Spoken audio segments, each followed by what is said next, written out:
Morning. It is the appointed hour. We will go ahead and call this meeting to order of the Douglas County Board of Commissioners. This meeting will be conducted in compliance with the Open Meetings Act, a copy of which is on the north wall. Please join me in the Pledge of Allegiance. I pledge allegiance to the flag of the United States of America and to the republic for which it stands, one nation, under God, indivisible, with liberty and justice for all.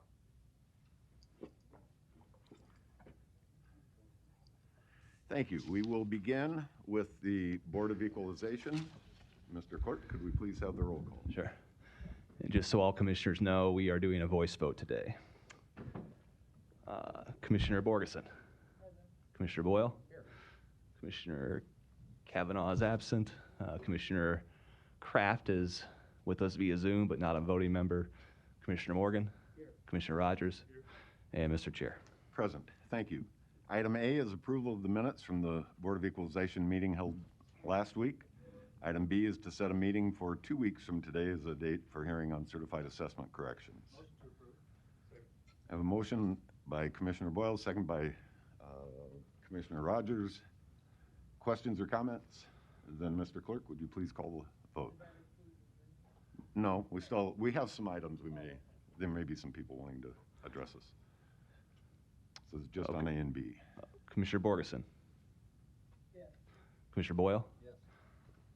Commissioner Kavanaugh is absent. Commissioner Kraft cannot vote. Commissioner Morgan. Yes. Commissioner Rogers. Yes. Mr. Chair. Yes. Motion passes 5-0. Thank you. Citizen comments. Would anybody like to address the Board of Equalization on any item not on the agenda? If not, assuming you're not there to speak, Karen, we will move down to resolutions D through I. There may be somebody wanting to address one of these items. So, County Clerk Danesh, I do see one item I.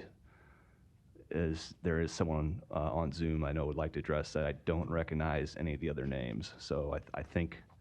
Okay. Well, hold on. Is that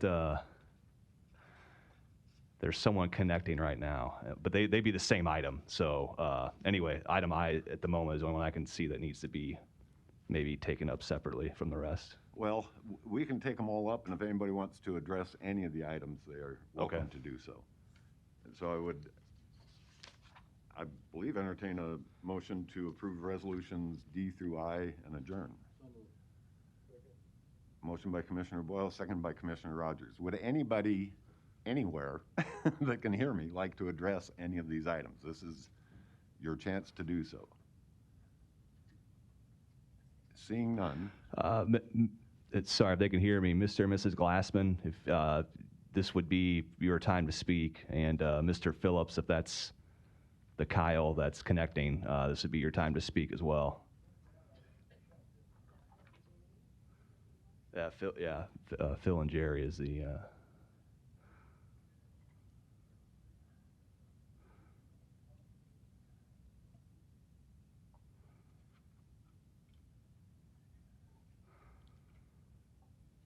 Can you hear us? Yeah. Yes, now we can. Hello? Good morning. Okay, we've been kind of getting a broken up signal. So I'll try to proceed, and maybe we should get on the phone too. We do that? Well, we can hear you. Can you hear We can hear you okay. now? Yes. Frozen.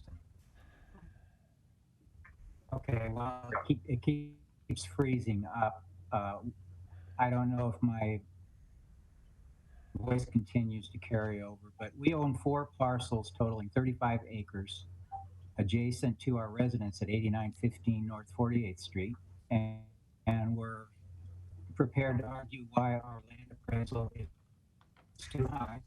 Our combined land value went up 320% this year, from 108,000 to 454,000.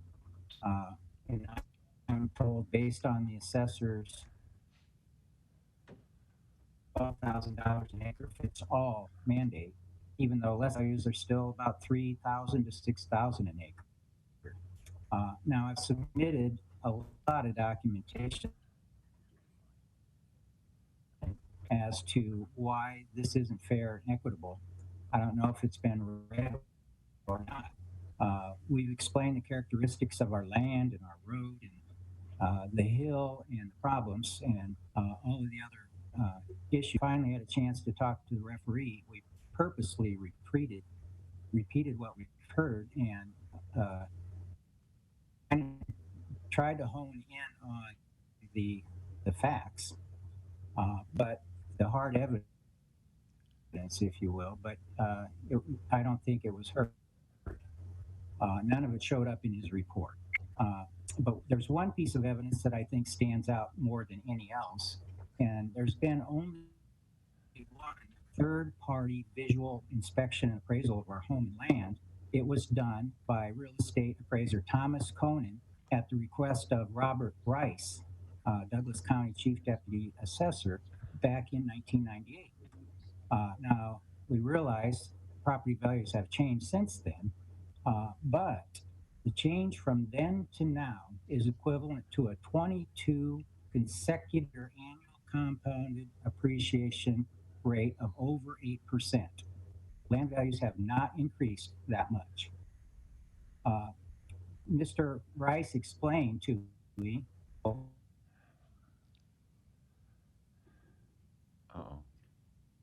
the phone that they felt the average price for buildable land was $4,000 an acre, 9 acres of the 24-acre parcel that they referred to as wasteland. It was the creek bed. Mill Creek runs through the property, and not only are there 9 acres of wasteland, but there is a spillway from the hills that takes up about another 6 or 8 acres. So it's not buildable land. It's landlocked. It's a former, it used to be called the Mill Creek dump zone or landfill, which we didn't know. But there are many parcels in the area that are assessed at 26 to 3,500 then, and we found an average back then of about 3,000 an acre. Are you hearing me? Yes.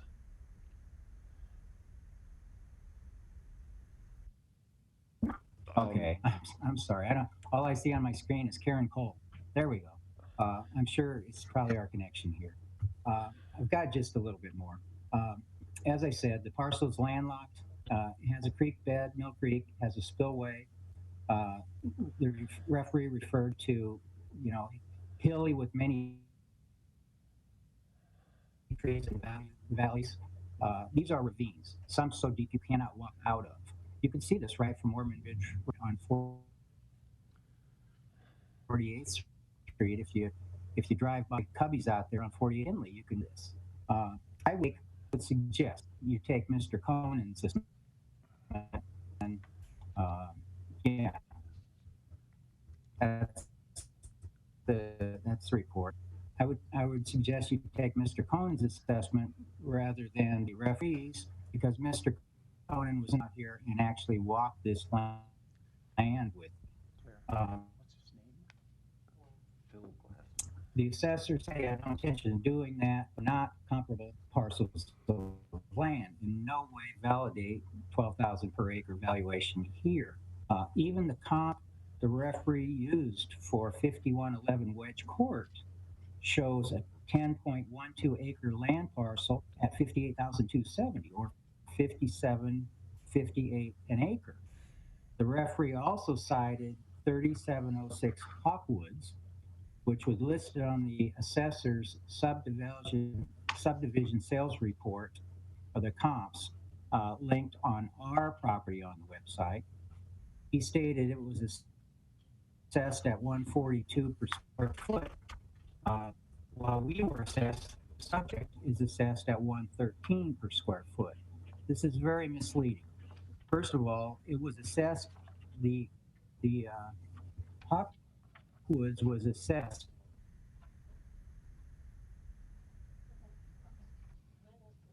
in 2019 at 110, yet sold January of 2019 for 121 a square foot. That's the number listed on the assessor's comp page. That's the real value. All right, Mr. Glassman, I think we've got a few people to speak here. Despite the 142 the assessor had. Second, 113 per square foot was the value for one parcel, but not all of our parcels. that changed the value higher. I'm hearing something. I'm sorry. Commissioner Borgeson. Mr. Glassman, I don't mean to interrupt, but I do mean to interrupt to ask this question on these properties, because on our agenda, it says the certified assessment corrections addressing various 2020 real property valuation protests that were submitted on time but did not receive Board of Equalization review by August 10th due to clerical errors. Were these not in Correct. the bunch of protests that we, Or they're trying to. oh, they're trying to figure out? No, no. Because Exactly. there was a bunch of them that we rolled back to the previous, or, you know, Right, the last 400. last year. Mhm. Dan Esch, County Clerk. So the protests, the 7 parcels in this package, including Mr. Glassman's 4, those were not involved in that group that we rolled back. They weren't even presented to you on August 10th. After August 10th, when Mr. Glassman and another individual who I think's on the phone, Mr. Phillips, they start hearing that people are getting their notifications and they haven't, and they're wondering what happened. And we went back to look into it, and they had submitted their protest on time, but for whatever reason, we just didn't get them processed. So they weren't even. I lost you at me. Dan, can you say the last thing? They weren't looked at? Yeah, they weren't looked at all. So not only did the referees not look at them, the Board of Equalization didn't even look I at can hear them. you now. Okay. So, Well, Okay, well, go on, sorry. the last question I have is I then only how have did about Rick another Coder's 30 Board seconds of to finish Equalization up. referee coordinator's opinion get on these? But, sorry, Commissioner Porgas said there was other. What were you asking? I'm sorry. So on these, in the agenda packets, Rick Coder, the referee coordinator's opinions are on these. Yeah. So this was after the fact or Yeah. during, but it never came to the board for approval, correct? Yeah, so it was after the fact. So protests submitted on time, due to our error, just never got processed at all. So even on August 10th, you guys wouldn't have been, the board would not have been able to even say we're going to roll this back to 2019's value. And so in the past, I mean, thankfully, not something like this doesn't happen often, but when it does, this is what we've done. We've taken it up as a certified assessment correction and have a referee review it after the fact. You know, basically, if we have proof that this person or owner or protester submitted the protest on time, and then we take it up as a certified assessment correction. And the referee is saying that he feels the assessed value that was placed on it is correct. Yes, that's what he's saying. Yep. Okay. Now, okay, thank you. I just wanted to make sure everybody was on the same page here. Sure. So the referee has reviewed this. Okay, Even we're though, listening to the telephone. okay, Yes, the referee reviewed it, but it was a review after August 10th. Right. all right. And Did you? No. All right. I'm not sure. Teresa, help. What options are available at this point for Mr. Glassman or the county board, Teresa? So Teresa, York County Attorney's Office. So you do have more latitude to correct under a clerical error and make adjustments under that statute. And I think what Dan is telling you is it does sound like there was a data entry error of some kind, so these got passed over. Second line of thinking is I believe there's case law that says if the BOE does nothing, then the assessor's value stands. I have no information how these relate to the assessed value originally put on by the assessor. And so those are the two thoughts is you could try to do it under a clerical error under 77128 if it truly was a data entry error or something of that nature. The other thought would be the assessed value would stand from the assessor's office. Thank you. Commissioner Boyle? Well, I'd like to ask someone, or maybe you ought to be thinking about this, but what should we do to treat the taxpayer fairly? well, If you have thoughts, Dan. I'll let Commissioner Borges. Commissioner Borgeson? Well, as I read through, if you read the referee did review these properties. So I originally thought when I read this that it was in the lump sum that didn't have any review. And he gives explanation of each one of those properties as to his opinion and what should happen.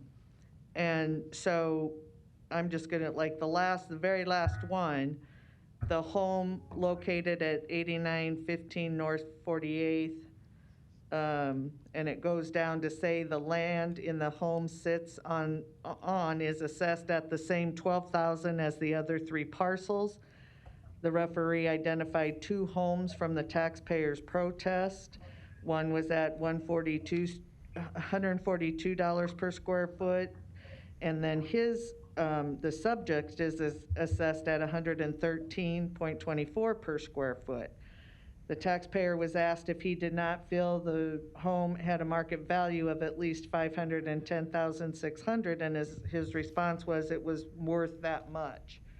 So each one of these parcels did have one of our referees review it and look at the information. And so now again, it's just coming to us because, again, of the mix-up. So I'm really not sure other than huh? Oh. Mr. Glassman, are you saying something? I was trying, I thought I was muted. I'm trying to explain that very part that you're on. That was all I had left to tell you was, while that comment we made about our home and the parcel it sits on being worth the assessor's approximate value, that we made clear to Mr. Coder that we're protesting the increase in land values in total each other. The land values are up $340,000 in 1 year, 320%. Home with property was assessed at $120 per square foot. Due to the increased land value, the 20 valuation is now that's 60% increase, getting a slight reduction in improvements. And I guess So that, it's very Mr. Glassman, we're always, what you wrote.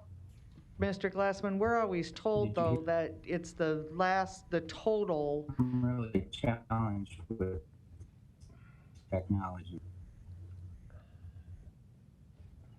Well, On the would 9137 Mormon Bridge Road. That is really the gist of this protest. Oh, my.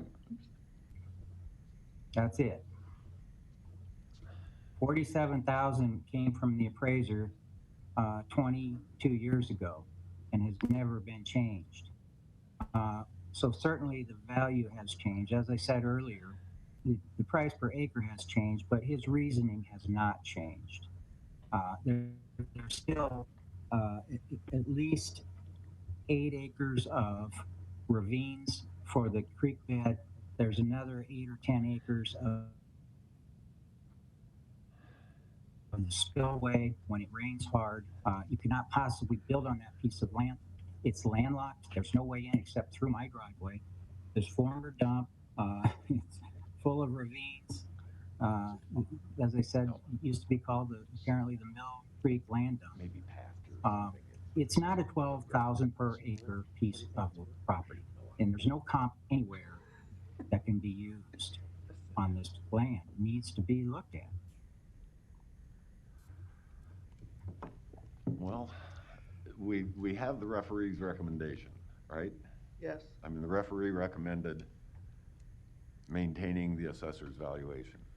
Are you there? Yes, we're there, Mr. Glassman.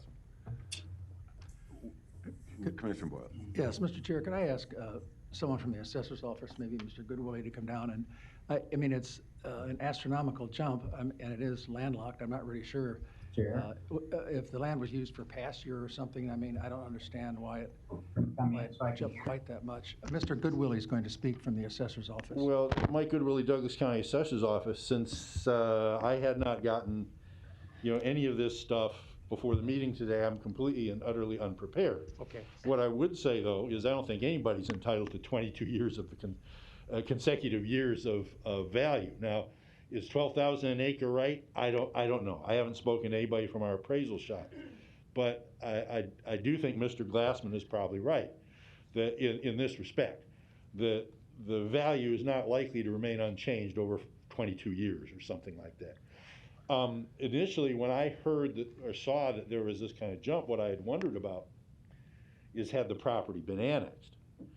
Because sometimes we see properties more often in the western part of the county than any place else that at one time were in special valuation, and then they get annexed, and now they get valued at their actual value, their market value, and that's quite a jump. It's quite eye-watering because the preference for agricultural land that's in special valuation compared to what property is actually selling for is quite severe. I don't know if that's the case here. This land would have been annexed about 10 years ago. Okay. It was annexed. About 10 years ago. It used to be in Yeah, our what fire district. I guess what I'm wondering about is, for whatever reason, if this land fell through the cracks in our office and we hadn't reappraised it, this has all the earmarks of sort of a catch-up reappraisal. Right. And Mr. so Goodwin, it may be accurate in the marketplace, but there certainly would be sticker shock if you had the same value for years and years and years, and then suddenly Right. you're getting caught Do up. you think it'd be appropriate to refer it back to the assessor's office to take a look? I mean, what's the? Well, I mean, I don't know. I mean, you've hired referees, and Yeah. they've looked at the stuff, and I guess either They haven't you, looked at the property. and I guess either They you have believe, not looked at the property. I guess either you believe they're expert or you don't believe they're expert. Well, I mean, the Board of Equalization is supposed to equalize things, so we don't take a look at whether they're experts or not. We just say, does this make sense, you know? And I, of course, all those years of evaluation, I don't know whether that was incorrect or correct, but it is, sticker shock is a good word, good phrase for it. But what I want to do is make sure that we're treating the taxpayer fairly, and I know that's what everybody's after. So I think that what we owe this taxpayer is a real good look at the values of the property around that's landlocked, that's similar. And I'd like to see what the property around it is valued at and has been valued at. And then eventually ask Mr. Glassman what he thinks the valuation should be, and then try to make a decision. That's what I'd like to see. Can we lay it over for a couple of weeks? We're not here next week. And maybe get Catherine Hall involved and some others. What do you think? I'm not ready to make a decision on this. It's, yeah, either uphold the referee or ask the referees to look at it again. I think Yeah. those are our two choices. I'd like a second look at it, particularly with what land is around it and what's going on in that area. I mean, if it's a really hot piece of something that should be annexed and built on it, but he says has no access, so that's another matter. I'm familiar with this parcel. Okay. I mean, he's telling Yeah. the truth on what he's saying there. Well, I'd like to lay it over for 2 weeks and have people get involved and do a deep dive into it and then come back and give us some actual figures. Maybe these are the actual figures, but come back and All tell right. us what they recommend, and also have Mr. Glassman involved in it as Well, he'll have the opportunity for Okay. more input. Okay, then Motion to lay it you're over. offering an amendment to the motion to pull this item out, Right. Mr. Glassman's property, for a 2-week layover, Yes. and to ask our referees Take a to look. review it. Right. Okay, is there a second to that amendment? I'll second it. And can I accept that as a friendly amendment Yes. from the two that made the motion? Oh. All right. And can I ask a question on that? So the one that you have pulled up there, I'm not finding that one in the referees stuff here. So anyway, Yeah. we'll look at it in this layover because I don't see Oh, that that was the problem. particular one in the paperwork. So All right. Anyway, if it's, Yeah. but So- it's in there. it so. is. Well, so the way Mr. Coder took it up was he kind of gave a recommendation on 3 parcels. So attachment D, if I ever get there, sorry. I'd still like to lay it over Yeah. regardless of Yeah. what. Anyway, it's a part of attachment D. So. All right. Okay. I think we're, But so there is, just so you know, there is another individual, I think, on the phone who wants to address the other 3 parcels Okay. on this item as well. oh, I think is Mr. Phillips. Are you there? No, Yeah, I'm here. I'm just here to listen. Okay, you didn't care to comment on your properties? Not at the moment. Okay. Well, they're gonna take action on it today, so. Who is that? Another piece of property? Item I had a total of 7 properties, 4 from the Glassmans and 3 from this gentleman, Mr. Phillips. Can we lay over Mr. Glassman's and move on to this one? Is that appropriate? Well, I'd call the question then, so we can lay this one over and move on to the next one. Well, I it think all we're just one going to take parcel? one vote for everything. Okay. So, I mean, if Mr. Phillips has something to bring to our attention, he should do it now. No, I don't have anything additional from what Mr. Coder provided in terms of his recommendation. Okay, the action we are about to take is to lay over Mr. Glassman's properties and ask our referees to further review it and bring it back to us in 2 weeks. But there is no action planned on your properties. Well, the action would be today. Well, We the approve action it is to approve Yeah. the recommendations. Commissioner Boyle? Yes, I'd like to ask the taxpayer, I don't have that documentation in front of me, so I'm sorry I can't call you by your surname, but I'd like to ask you what you think the valuation on your property should be. Are you talking to Mr. Phillips or Mr. Glassman? I think I'm talking to Mr. Phillips. I had 3 properties, well, two properties, one that has 2 parcels because it had, I think, TIF financing back in, I think, TIF. 2014, prior to my owning. But the property valuation on the property prior to this year was valued at $95,000, and the increase was to $312,000. My ask with comparable comps on my street, other multifamily units, duplexes, all within a 4-block radius, was around $215,000, which was still over a 200% increase. The recommendation that came back from the referee was at $300,000 as opposed to the $312,000 that was originally assessed. But my price per square foot was $117 per square foot as compared to the average on my street, on Marcy Street off of Leavenworth, is more in the range of $85 a square foot in terms of other properties on the same block. Mr. Phillips, if I could interrupt, is this a clerical error that is bringing this to our attention? Because otherwise we can't take action. We already have taken action. So it was. It's the same scenario Yeah. Dan? as Mr. Glassman's. Yeah, This it one was fell through the same cracks. deal. Protest submitted on time before June 30th, fell through the cracks. Why don't we lump this in? Yep. So let's say all of the items in item I will be laid over for 2 weeks and ask our referees for more input. And our staff and so forth. And Yep. yes. So again, going back to the maker of the motion, so the friendly amendment is now to lay over item I for 2 weeks and ask for our referees to look into it further. And I think we're ready then to take a vote.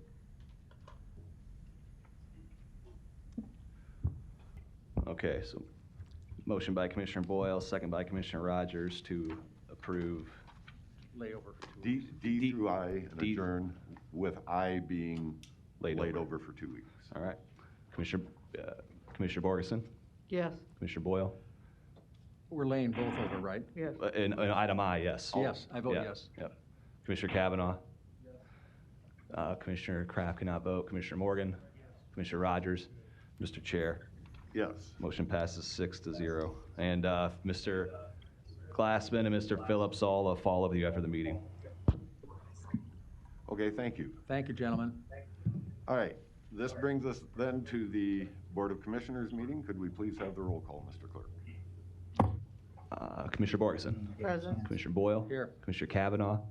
Commissioner Kraft is present via Zoom but cannot vote. Commissioner Morgan. Commissioner Rogers. Mr. Chair. Here, thank you. Item A is the minutes from last week's meeting. Item B is claims for payment through September 8th. Shouldn't that be September 15th? Since we don't meet on the 8th? Right. Well, it's correct. Basically, it means we'll issue checks next Tuesday as well. Normally, it would be just through today's date. Okay, fine. All right. All right, then do we have a motion for A and B? So, Second. Motion by Commissioner Rogers, second by Commissioner Boyle. Questions or comments? Could we please, I asked for the vote then. Commissioner Borgeson. Yes. Commissioner Boyle. Yeah. Commissioner Kavanaugh. Commissioner Kraft cannot vote. Commissioner Morgan. Nope. Okay. Commissioner Rogers. And Mr. Chair. Yes. Motion passes 5 voting yes, 1 abstaining. Thank you. This brings us to the consent agenda where we find items A through I. We will be having, I think, some discussion concerning item H in there, but we could still, Want to take that out? well, we can have discussion without having to Okay. actually have a separate vote. Okay. So I would entertain a motion to approve the consent agenda. So move. Okay, we will pull out anything for individual attention that anybody would like, but I know Donna Cush is here. If you could come down for a moment. Item H in here is approval of an agreement with the Omaha Community Foundation to administer $20 million in CARES Act funds for nonprofits in the arts, culture, and entertainment sector and the social services sector. Good morning. Good morning. This is all good. We're trying to get more word out now that there are more nonprofits eligible than seem to be showing interest at this point, and we're trying to get word out to them. How are things going from your end? Yes, absolutely. This is Donna Cush, KUSH, 3555 Farnham Street with the Omaha Community Foundation. I'm the CEO of the organization. And we thank the commissioners and the county for this opportunity to be the grant maker for these funds. It's going very well so far. We've been working really close with Joe, Patrick, Kathy from Deloitte, Liz, Teresa as well from the county to really pull together not only the documents you see here, but we actually have a lot of work going into things like a frequently asked question document that is going to help shape how the grant portal actually looks and the criteria so that people will know going in. We've been receiving a lot of requests. I know you all have as well already from people from nonprofits who are interested in the funding. And so we've been trying to give them as much direction as we can at this point. We're still shaping some of those final questions that we need to have answered before we can launch the grant portal. But the team has been really great to work with at the county and at Deloitte. And so we're very grateful for that relationship on that. We expect to launch the grant portal either later this week or early next week. And then on September 10th and September 11th, we plan to host webinars for nonprofits so that they can get information on it, but also have an opportunity to ask some questions too. I think really important, I mentioned this yesterday, but I'll mention it here for the greater good too, that we have a lot of communication that will be going out starting immediately as soon as we have our date set for our web portal or for our portal launch. We'll have communication going out right away though, letting people know that the process is starting. We'll let them know that they need to go to sam.gov to get their DUN number, D-U-N number. And we'll just let them know kind of the steps to expect and what kinds of other information they might want to know ahead of time. We plan to work with partners like Nonprofit Association of the Midlands to get that word out.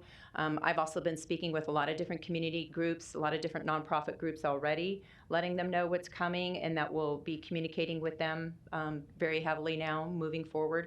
We're working with Leah, the PIO for the county, to also make sure we're taking advantage of each other's platforms and audiences and everything to get the word out on this. The second piece of that is, not only to get the word out to make sure that all nonprofits are doing this. We have our own distribution list, for example, of 1,000 and 2,000 nonprofits, and we'll make sure to get the word out on this. But the second piece of that is really critical, and that is the technical assistance that we're going to provide, especially to those smaller nonprofits who don't have a grants writer or grant resources, writing resources available to them. So we've hired Deb Bunting, who's a consultant that works with us. She has great expertise working with nonprofits, and we're bringing her on board to help supplement my team's expertise. And that's really important. Like I said, for those smaller organizations, especially who do not have the expertise in that area, we're going to provide a lot of technical assistance to make sure that they put forth the best grant request possible. I mean, it's really beneficial to us and to the county that we do that. We'd rather have them well informed on the front end going into this than having to explain things on the back end. So thus things like the webinar and all that too, to get them in good shape beforehand. To me, this is why we're so lucky to have you for a partner. You're doing things better than we would be positioned to be able to do to reach out to these groups that we're trying to help. So Thank you, appreciate that. I'm thrilled to have your support on this. Commissioner Kavanaugh. Thank you, and thanks for this. Just in reviewing the document that we've got in front of us today, so the public will know, there's actually two agreements, each for $10 million.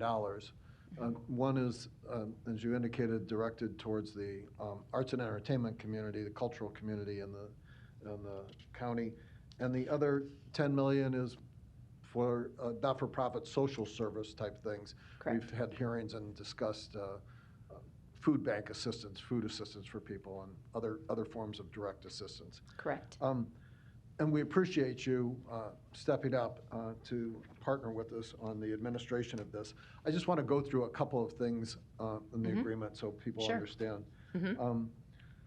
This is a subset of the $166+ million CARES grant that we received from the federal government.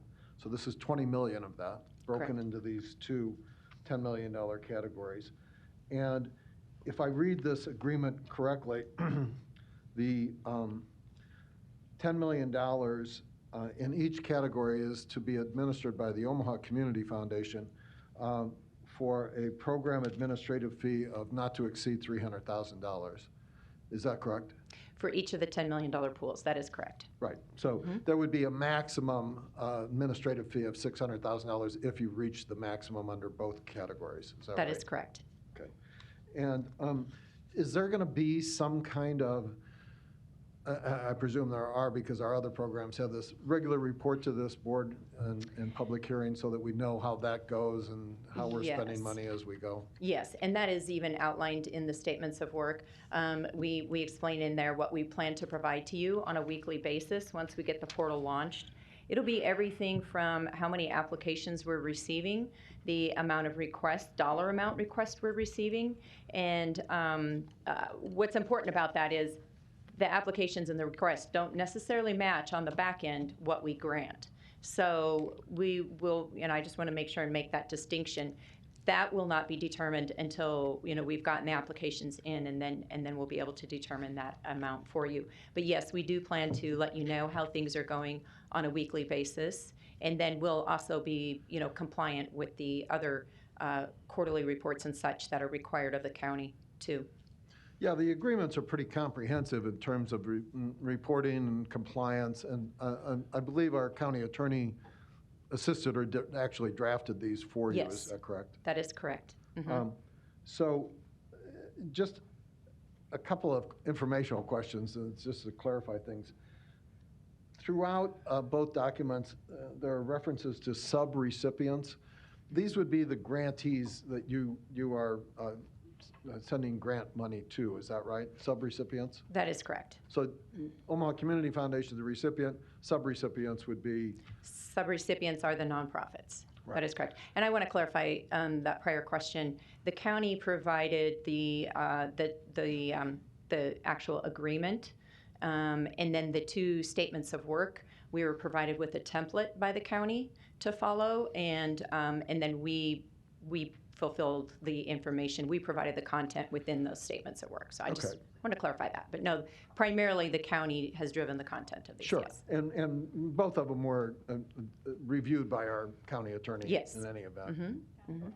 On page 13. Commissioner, if I could clarify one thing, just for clarity, and I apologize, under the federal law, it was a little bit confusing. So under the agreement, the subrecipient is actually OCF. And the Douglas County is the prime, so Douglas County is the prime recipient, OCF is the subrecipient. Federal regs want us to also call the next recipient a subrecipient as well, and that got confusing. So we defined the subsequent subrecipient as SR, just for clarity for reading, and it's on the bottom of page 1 of the agreement. Otherwise, we were going to be using a capital S subrecipient for OCF and a small s subrecipient for the subsequent, and that kind of got, even for us, got confusing. So we gave them a defined term, made them SR subrecipient, and so that the subsequent subrecipient is SR. Thanks for that clarification, because I'm getting to this subrecipient requirement on page 13 regarding insurance. It says subrecipient shall maintain comprehensive general liability insurance with limits of no less than $1 million. Is that, That is if I understand OCF. correctly, the Omaha Community Foundation? That is the community foundation, yes, and we have made sure we met that requirement. Okay, so these smaller groups that we've been referencing, they're not going to have to buy $100 million or $1 million. No, that is the community foundation. The agreement really, if you look at it, it's really about Omaha Community Foundation accepting liability for correctly implementing this program. I mean, that is the commitment and also some risk that we are taking on at the community foundation. And thank you for that. I mean, we hope that this all goes flawless, but the devil's always in the details, and I appreciate that. Just one last question. On page 16, there's a signature for the county, but it doesn't indicate who would be signing for the Omaha Community Foundation. Can you? That will be me. Okay. Well, thanks very much, and thanks for your cooperation. We look forward to working with you. Thank you. We appreciate the opportunity. On behalf of my whole team, thank you very much. Thank you. Commissioner Boyle. Yes, it really looks terrific, and I appreciate the questions Mr. Kavanaugh asked.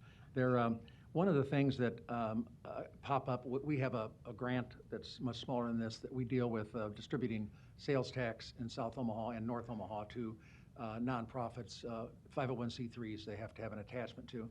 And one of the things that we find is that sometimes some of the projects they talk about, and I don't know what you expect to see from the arts groups, for example, but they may be saying this, we're going to have a music festival, or we're going to have this or that, and these are the expenses. And particularly with the way things are right now, sometimes those things get canceled. And I would say, I would expect that some of those will happen, and so you'll have to deal with a change of course. They may come in and we're not going to have a chorus, we're going to have a choir instead, or something different, some changes that occur. And so I think, we need to be ready to help you with that as well. So I think that you need to know that we'd be a resource, because we work closely with the city of Omaha, and at least I do, in getting those grants straightened out. They accept all the information. Receipts, I don't know what you're going to ask for in the way of receipts or anything. We will. But whatever we can do to help the city, particularly they're over in the city council, they have a person who's really been helpful to us in those grants. And so I want you to know those things are all accessible for you as well, to help you work those out. I'm really, really happy. I'll add my thoughts to Commissioner Duda. Really, really happy you're helping us with this. And I think it'll be, I look forward to it. You did so well with the larger groups. We have the smaller groups now that need help as well. And of course, the essential services to our citizens as well. So thanks a lot. And anything we can do to help, let us know. Yes, absolutely. Thank you very much. Thanks. Appreciate that. Thank you, Donna. Okay, further questions or comments to any of the items on the consent agenda? Thank you, Donna. Thank I you. think we are ready then to call for the vote on the consent agenda. All right, so motion by Boyle, second by Commissioner Rogers. Commissioner Borgeson.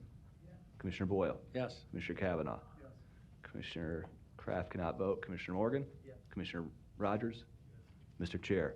Yes. Motion passes 6-0. Thank you.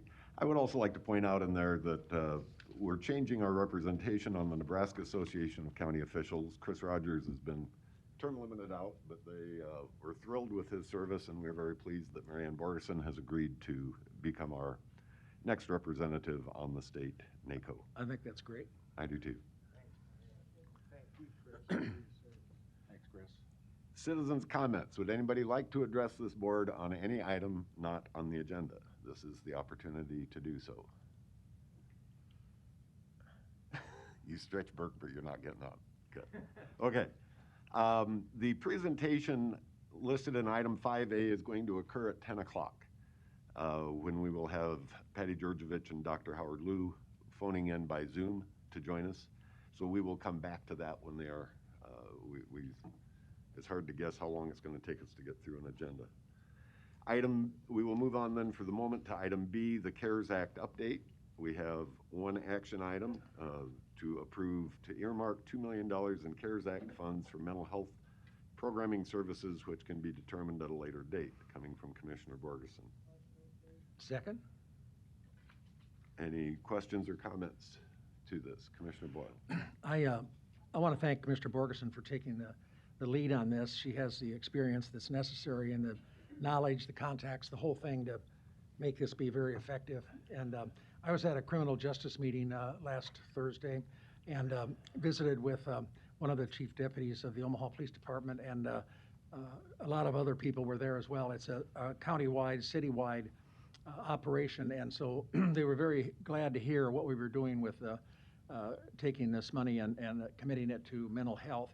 The city of Omaha, through the police department, has a program put together that I passed on to all of the commissioners, and Commissioner Borgeson has responded to it. I'll let her talk about it, but it's something that the city has started to do, and it's not exactly what she had proposed, but it's very close, and we're going to look at all these things and direct this money. I think what this is to me is listening to the citizens. And when I first went to Commissioner Borgeson and talked about this, we've talked about trying to do something for mental health. This is, the unfortunate phrase, defund, has been used.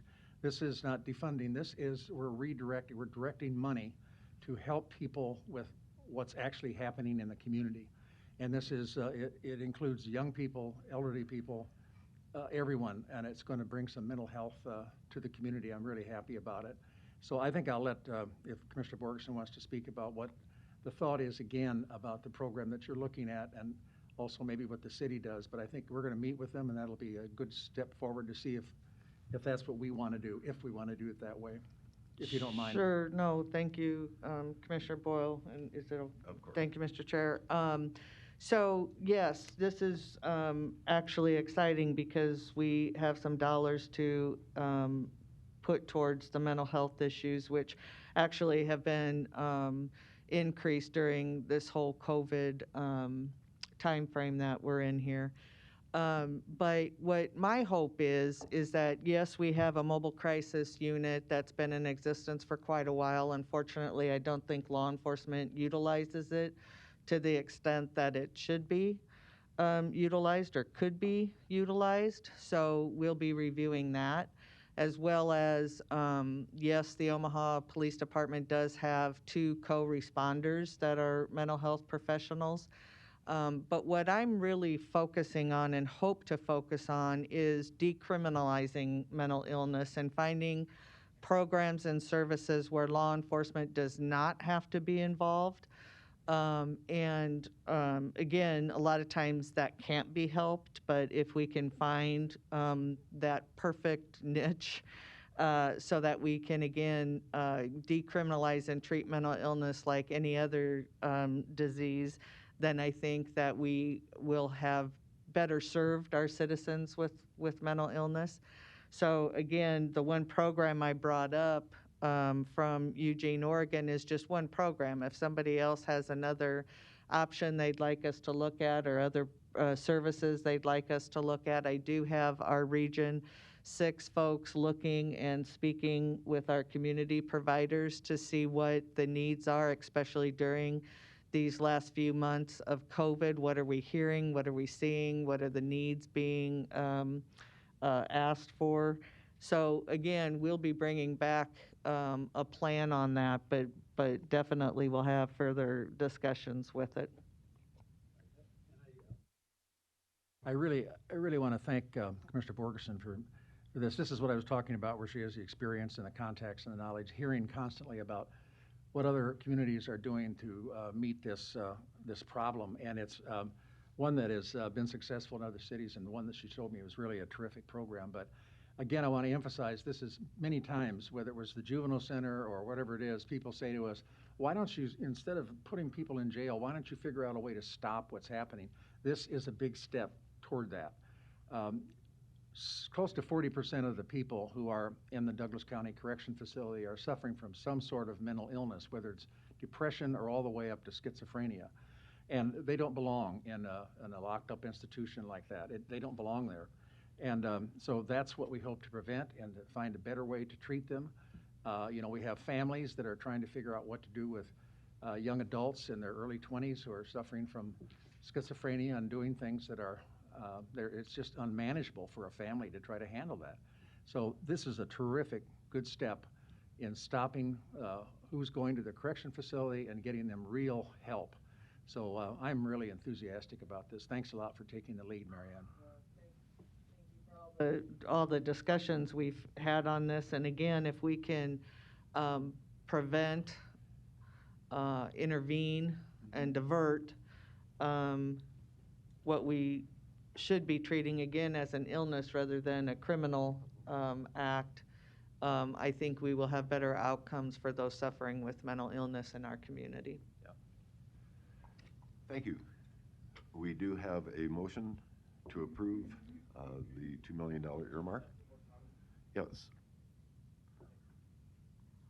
Luis Jimenez, 3306 Bird Street. This is great. I've heard you guys talk about mental health and what the county can do for a long time, and I think you guys are being advantageous with the money. The health officials at this time are saying that mental health. Hey, Louise, can you take your mask down and speak louder? Thank you. Health officials have been saying that mental health is part of this pandemic that's happening.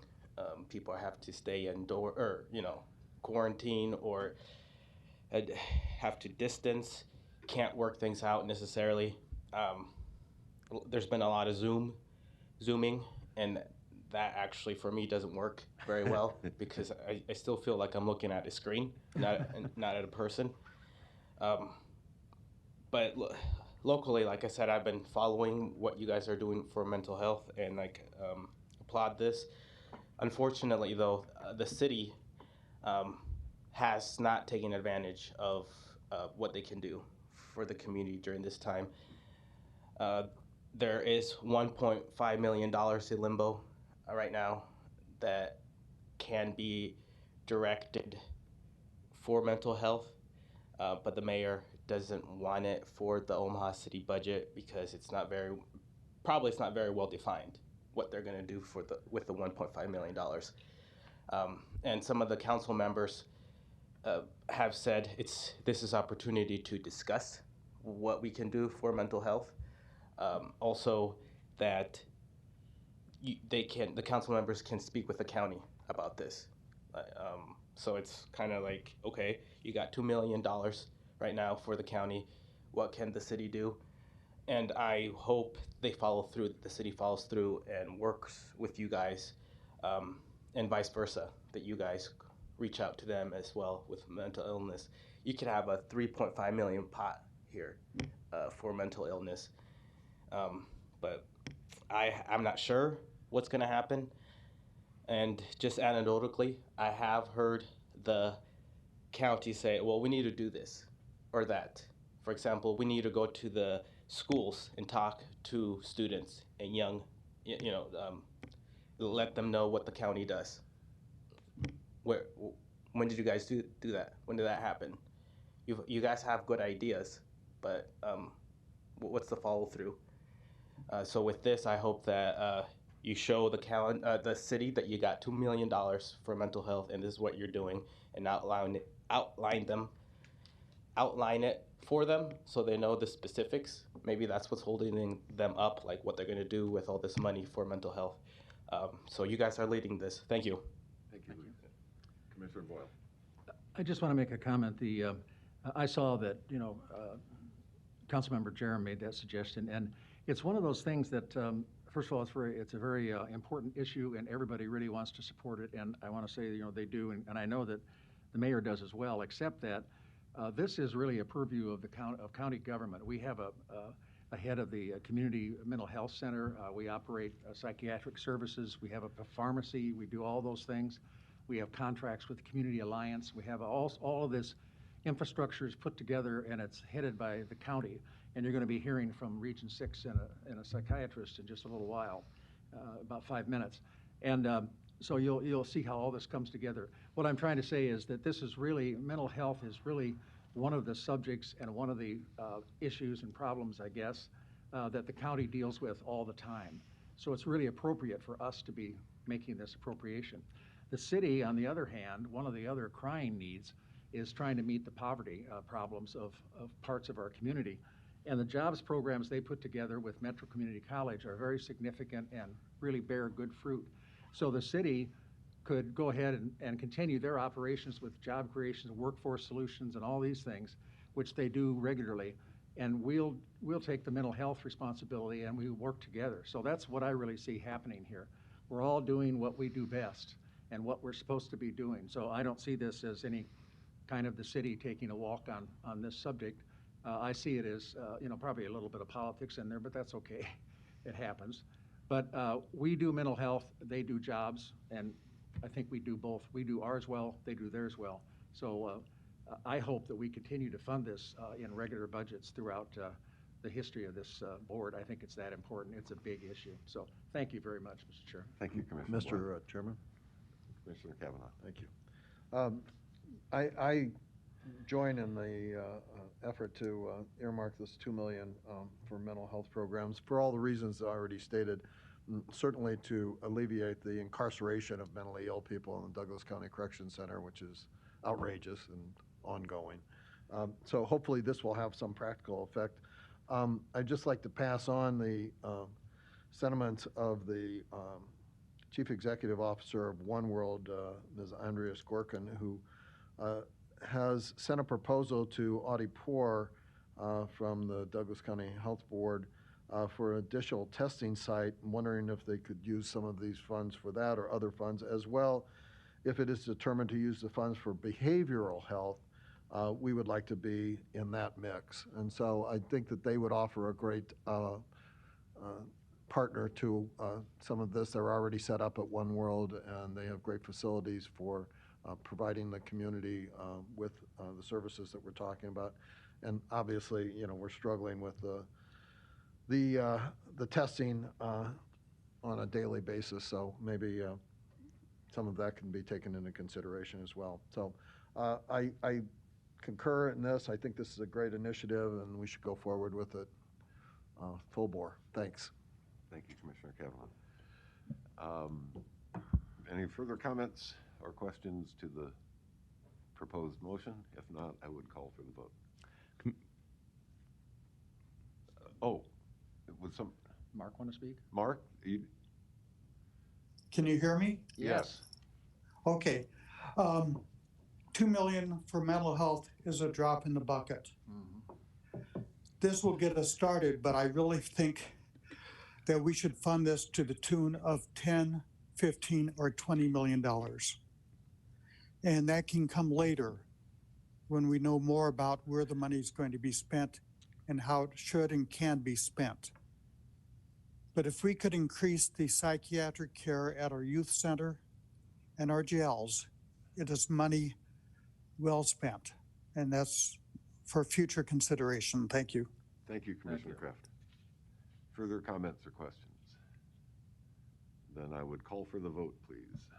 Commissioner Borgeson. Yes. Commissioner Boyle. Yes. Commissioner Kavanaugh. Yes. Commissioner Kraft cannot vote. Commissioner Morgan. Yes. Commissioner Rogers. Yes. Mr. Chair. Yes. Motion passes 6-0. Thank you. Are they on yet? If they're ready to go, I'll turn the floor over to you, Commissioner Borgeson.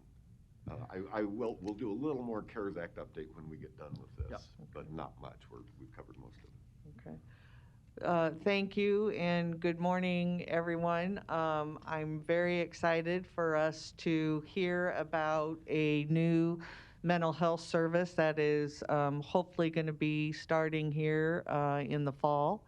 At the region, we have worked for many years on this subject, and with us today is Patty Jurjevich, our Regional Program Administrator, who will kick off the presentation and then turn it over to Dr. Liu from the University of Nebraska, who will talk about the specifics of the service. So Patty, the floor is yours.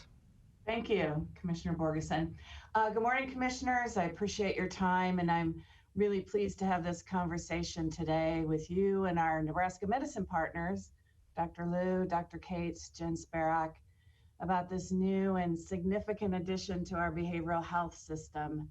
Certainly over a number of years, the data that we saw from emergency departments indicated that people in psychiatric crisis were accessing their care there, and in some cases waiting for long periods of time to get the appropriate place for their treatment. So we believe there was a better way of helping people. We studied programs around the country. We learned from experts in the field of emergency psychiatric medicine and talked with many stakeholders in our community to help move this forward. So about a year ago, we issued an RFP to develop a PES, and we're so pleased that Nebraska Medicine chose to make the commitment to take this on. So this is the right direction, and we're grateful to partner with Nebraska Medicine to develop the Psychiatric Emergency Service, and we'll continue to work closely with Nebraska Medicine and support this important addition to our behavioral health system. So with that, I'm going to turn it over to Dr. Liu, if he's ready. Howard, do you want me to start and then turn it over? Yeah. So thanks so much. And if we haven't met, I'm the Chair of Psychiatry at UNMC Nebraska Medicine. Dr. David Cates, our Director of Behavioral Health and Vice Chair of Clinical Services, is going to start us off. I can go ahead and share my screen, Jen, unless you want to do so. I'll go ahead. Thank you. So David, why don't you go ahead and start? Sure. Thank you so much for inviting us today to tell you about our new Psychiatric Emergency Service, which we affectionately call the PES or the PES. So you'll hear me and all of us refer to it as the PES. I don't know if is someone who has the slides? Howard, you? Jen does. Jen, can you advance us to the? Give me 1 second here. No worries. I'll just keep going, so not to waste time, but we'll catch up. So again, with us today are Dr. Liu. He's the Chair of Psychiatry, UNMC. Jen Spark is the manager of the Psychiatric Emergency Service. And I'm David Cates. I'm the Director of Behavioral Health at Nebraska Medicine and the Vice Chair for Clinical Services in the Department of Psychiatry. So I'll just briefly provide some context for what we are hoping to achieve with our new PES. What we've been seeing here in Douglas County with regard to psychiatric patients presenting to emergency departments is part of a larger national trend. Since 2006, across the United States, we've seen a 50% increase in visits to emergency departments for primary psychiatric and substance use concerns. And currently, approximately 12% of all emergency department visits are patients presenting with psychiatric emergencies. And of course, most emergency departments, including our own, are not really equipped, staffed, designed to manage and effectively meet the needs of these patients. At Nebraska Medical Center, we have seen steady increases in the numbers of psychiatric and substance use disorder presentations to our emergency department. So as you can see on the top graph here, we have had a 79% increase from 2015 to 2019 in the numbers of psychiatric and substance use patients presenting in our EDs. And the drop in this last fiscal year is due to the overall reduction in ED visits during the first several months of the pandemic. But if we actually prorated our fiscal year, which starts in July through March, we would have again exceeded 3,000 visits this year. Now, about half of the patients with a primary psychiatric visit reason get transferred to an inpatient psychiatric hospital. And the length of time that these patients wait in the ED for transfer has also been increasing. And that's what you're seeing in the bottom graphic. So in fiscal year 2019, the average length of stay was 25 hours in our ED. In the last fiscal year, it was 21 hours. And this is just the average. So I think more than a quarter of these patients spend more than a day in a small emergency department room prior to transfer.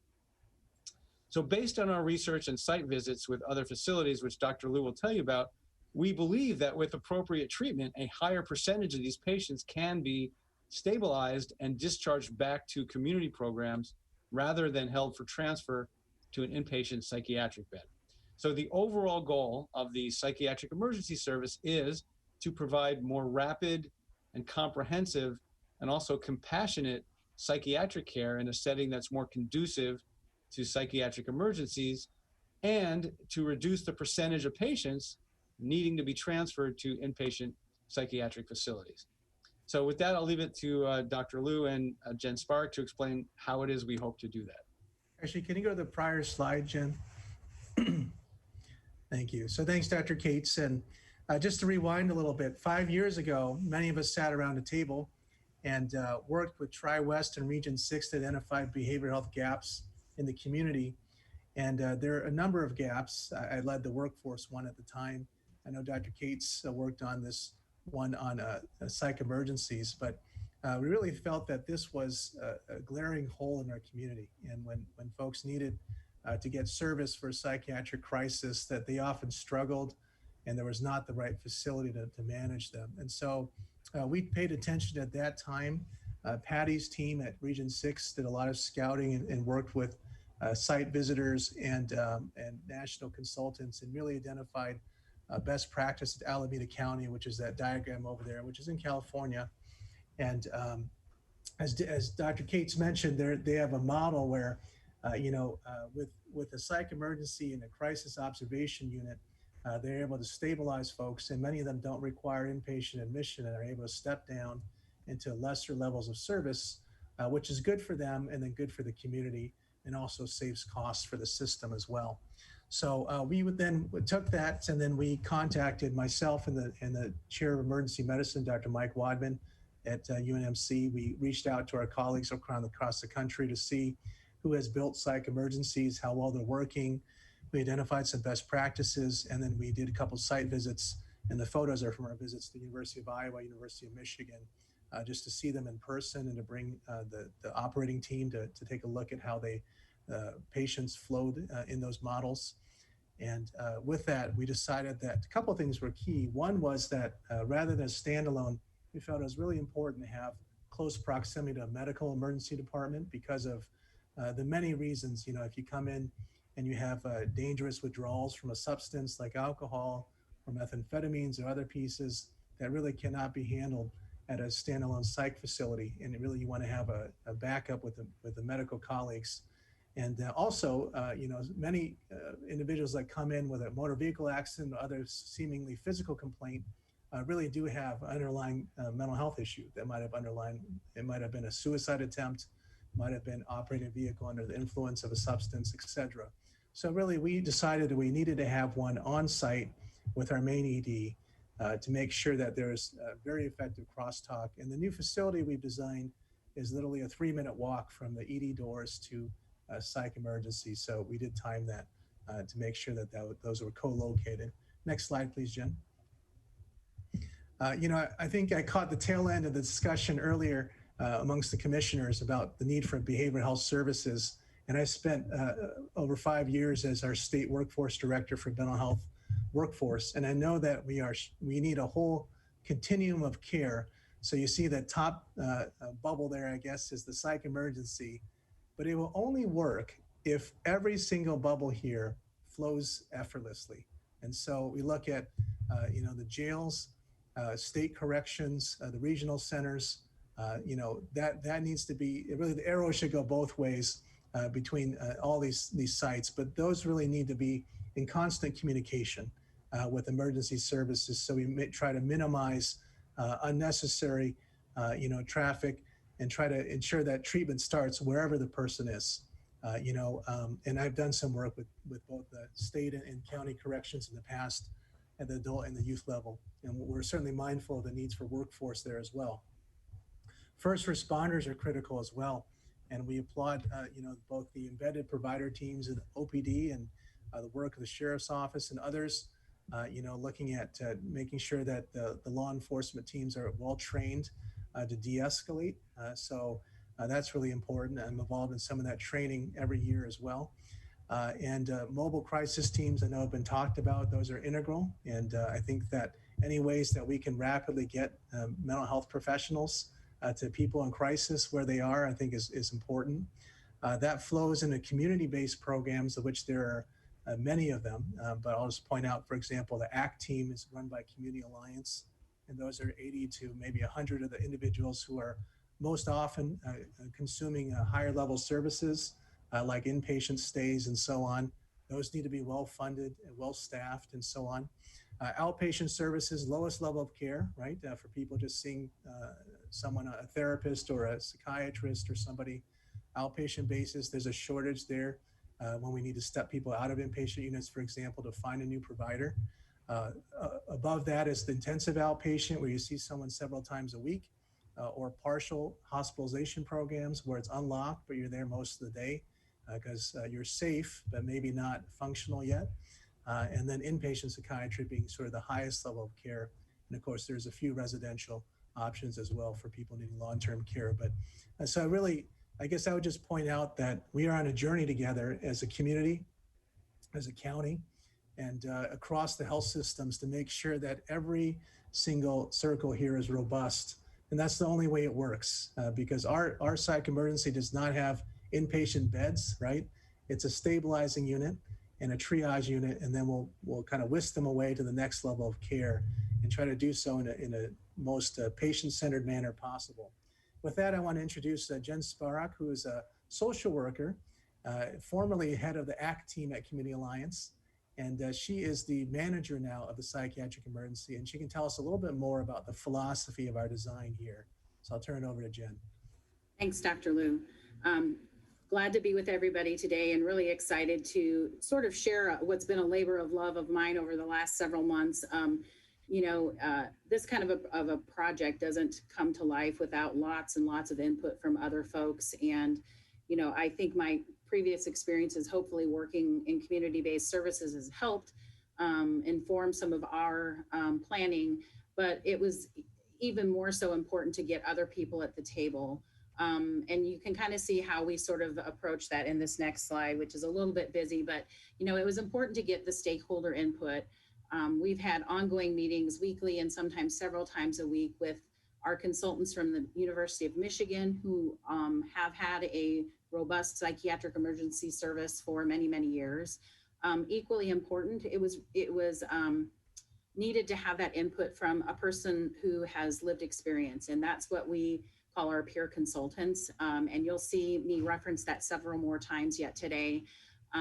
These are folks with lived experience with mental health and or substance use conditions, and what's their experience been like in the past, and how can we make that be even better when we think of designing something in an emergency setting.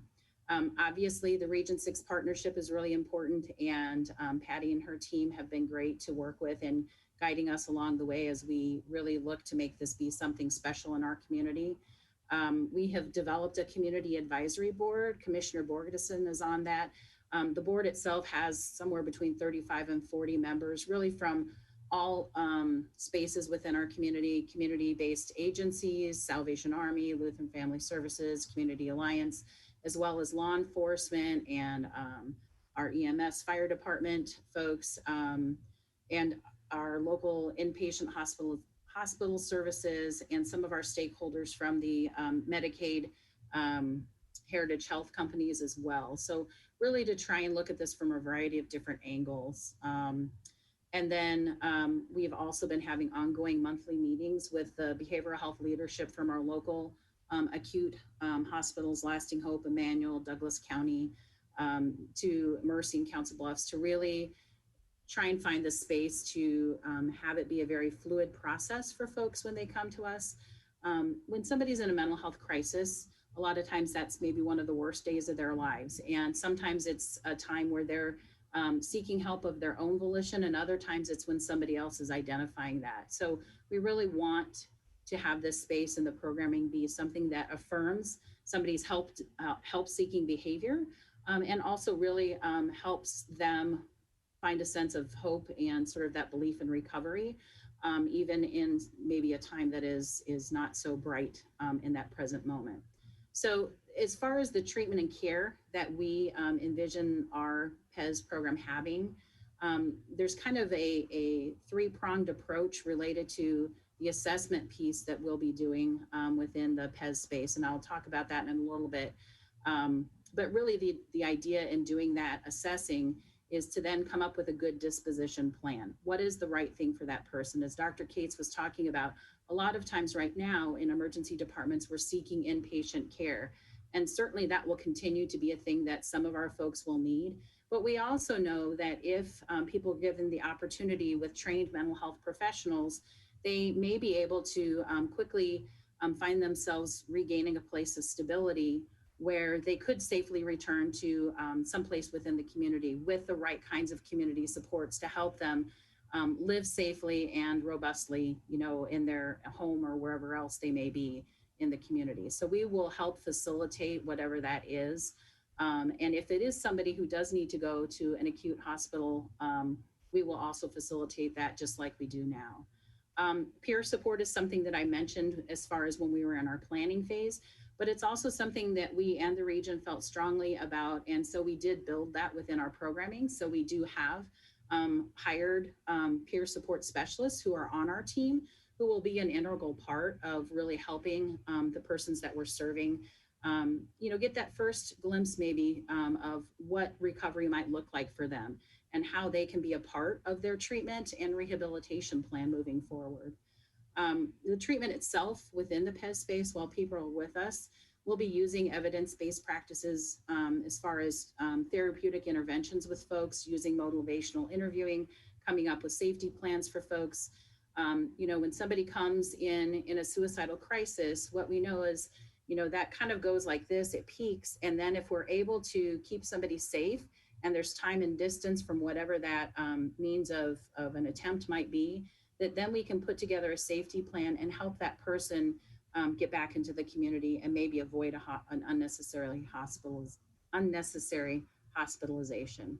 So kind of overall, our goals really are that rapid assessment, initial treatment and symptom stabilization, reduce the need for inpatient hospitalization, and provide treatment in a recovery-focused and most importantly, a compassionate environment. As you'll see in some of the upcoming slides when I get to share what the physical space of the unit looks like, and one of them is behind Dr. Liu's picture right now, is that the care and the design really was about being patient-centered, compassionate, warm, welcoming, and inviting to people, and not for it to feel like an institutional environment. Equally important becomes the who. Who are the people that are going to be doing this work? And so building a team has been something over the last several months we have done with our PES providers. So we have a team of psychiatrists, advanced practice providers, nurse practitioners, and physician assistants. We have psychiatric nurses. We have licensed mental health practitioners. We have patient care technicians. And we also have our peer support specialists, all who make up the team that is staffed 24/7. I don't know if you can see this really well on your screens, but this is the space for the PES unit, and I'll share some graphics here in a minute. But the space itself really is designed to have 3 separate areas within its physical layout. There's a lobby space, and that's on the lower left-hand corner where patients can present. Safety is at the center of everything we do at Nebraska Medicine. So we do have 2 security officers that will be present within the PES space all of the time. And there's one right before somebody would walk into the public space. And then a person would register at our front desk. And we have a sort of warm environment for our waiting room. And then that person would be invited to come in for a nursing assessment and triage. And during that time, they would do a brief physical screen, make sure that that person really is deemed stable. In the beginning, when we first open, everybody will start in the emergency department as they do now and get that medical screening. But we envision in fairly short order that we will transition where some people can present directly to the PES and bypass the emergency department, really depending on their presentation, as we were talking about earlier, as far as their medical stability. So after that nursing triage, that's the first of the 3 pieces of the assessment I was talking about. The individual would be invited into what's considered our observation treatment space, where we'll have recliner chairs that they can just really have a space to relax, decompress. If there's any kind of therapeutic intervention that we can do in that time, just to provide that person a sense of safety and warmth and care while they're in between the different assessments they'll be doing with us and or waiting for that disposition plan to get put in place for them. We also have a space within that observation and treatment area where there can be some activity, whether that's a small group, some kind of an activity our peer support specialists might do.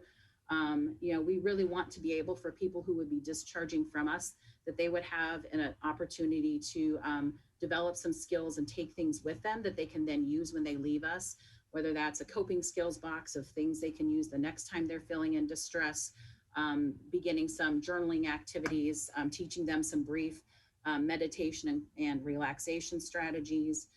One thing that I think is really important within this layout is the 3 interview rooms we have down here, and there's a 4th one that's a little bit larger off the lobby area. That's really a space to provide that privacy for the patient, as far as having individual sessions with a psychiatrist, mental health practitioner, doing a therapeutic intervention, doing some kind of a safety plan, any of those things in privacy. The other thing we know we'll use these rooms for is connecting with our community partners. As Dr. Liu was talking about, the community alliances, the Salvation Armies, the places that are doing that good community-based mental health work to support people in their recovery.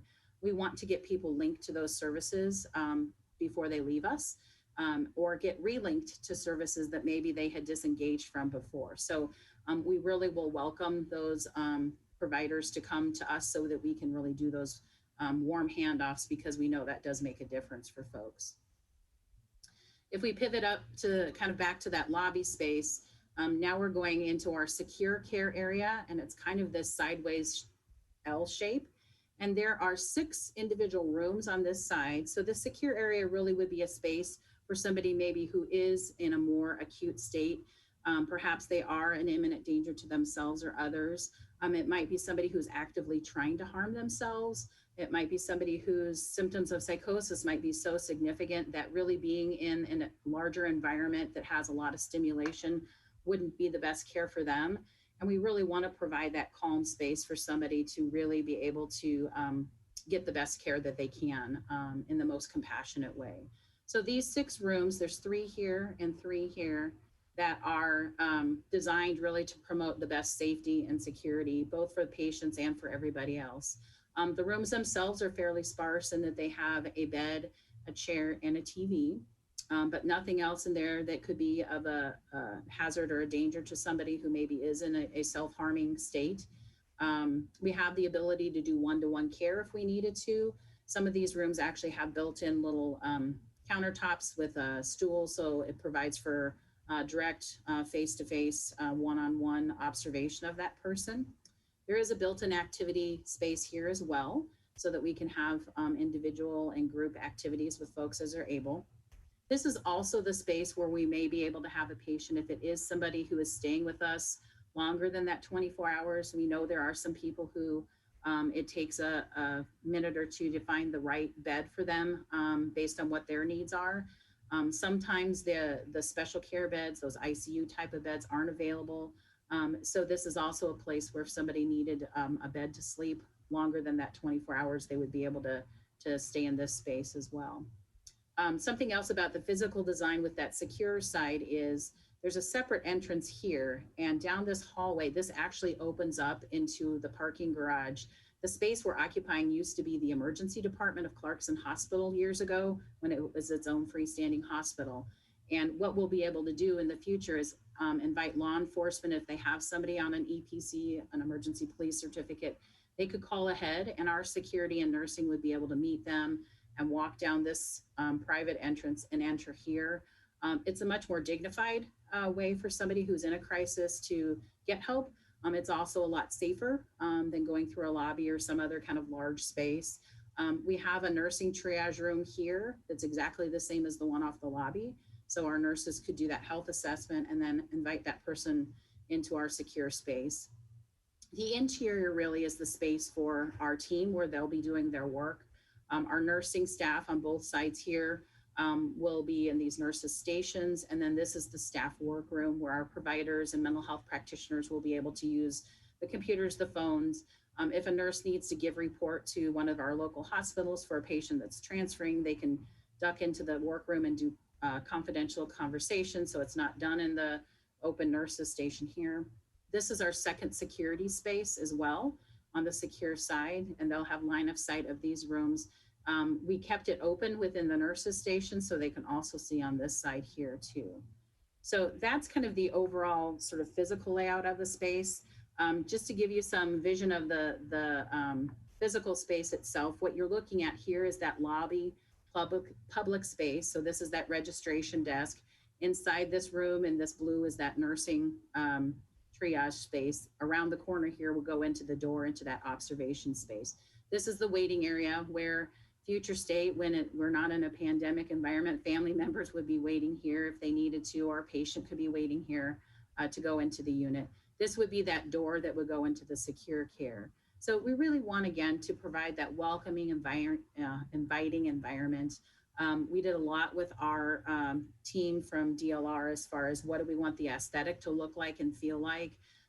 There's this concept of biophilic design that really talks about people feel calmer and they feel better when they're connected with nature and with things that feel of sort of the natural environment. So we've really kind of had our concept sort of go along with that. This is the observation space. So you can see the renderings of those chairs. This is the picture that is behind Dr. Liu as well. So, you know, these are on wheels, so we can certainly move them around. Behind this sort of peachy colored wall is the interview rooms here where we can have people go. And then this is that nurses station that opens into the workroom.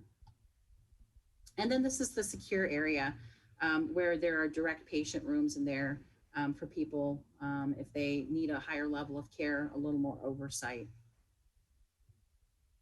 And so I leave you with a concept of recovery. Patricia Deegan is kind of a noted professional she is a PhD psychologist who also lives with schizophrenia, that the concept of recovery is rooted in the simple yet profound realization that people who have been diagnosed with mental illnesses are human beings. And that's really what we're hoping that we can do in this space. So I think with that, we open up for any questions or discussion folks might have.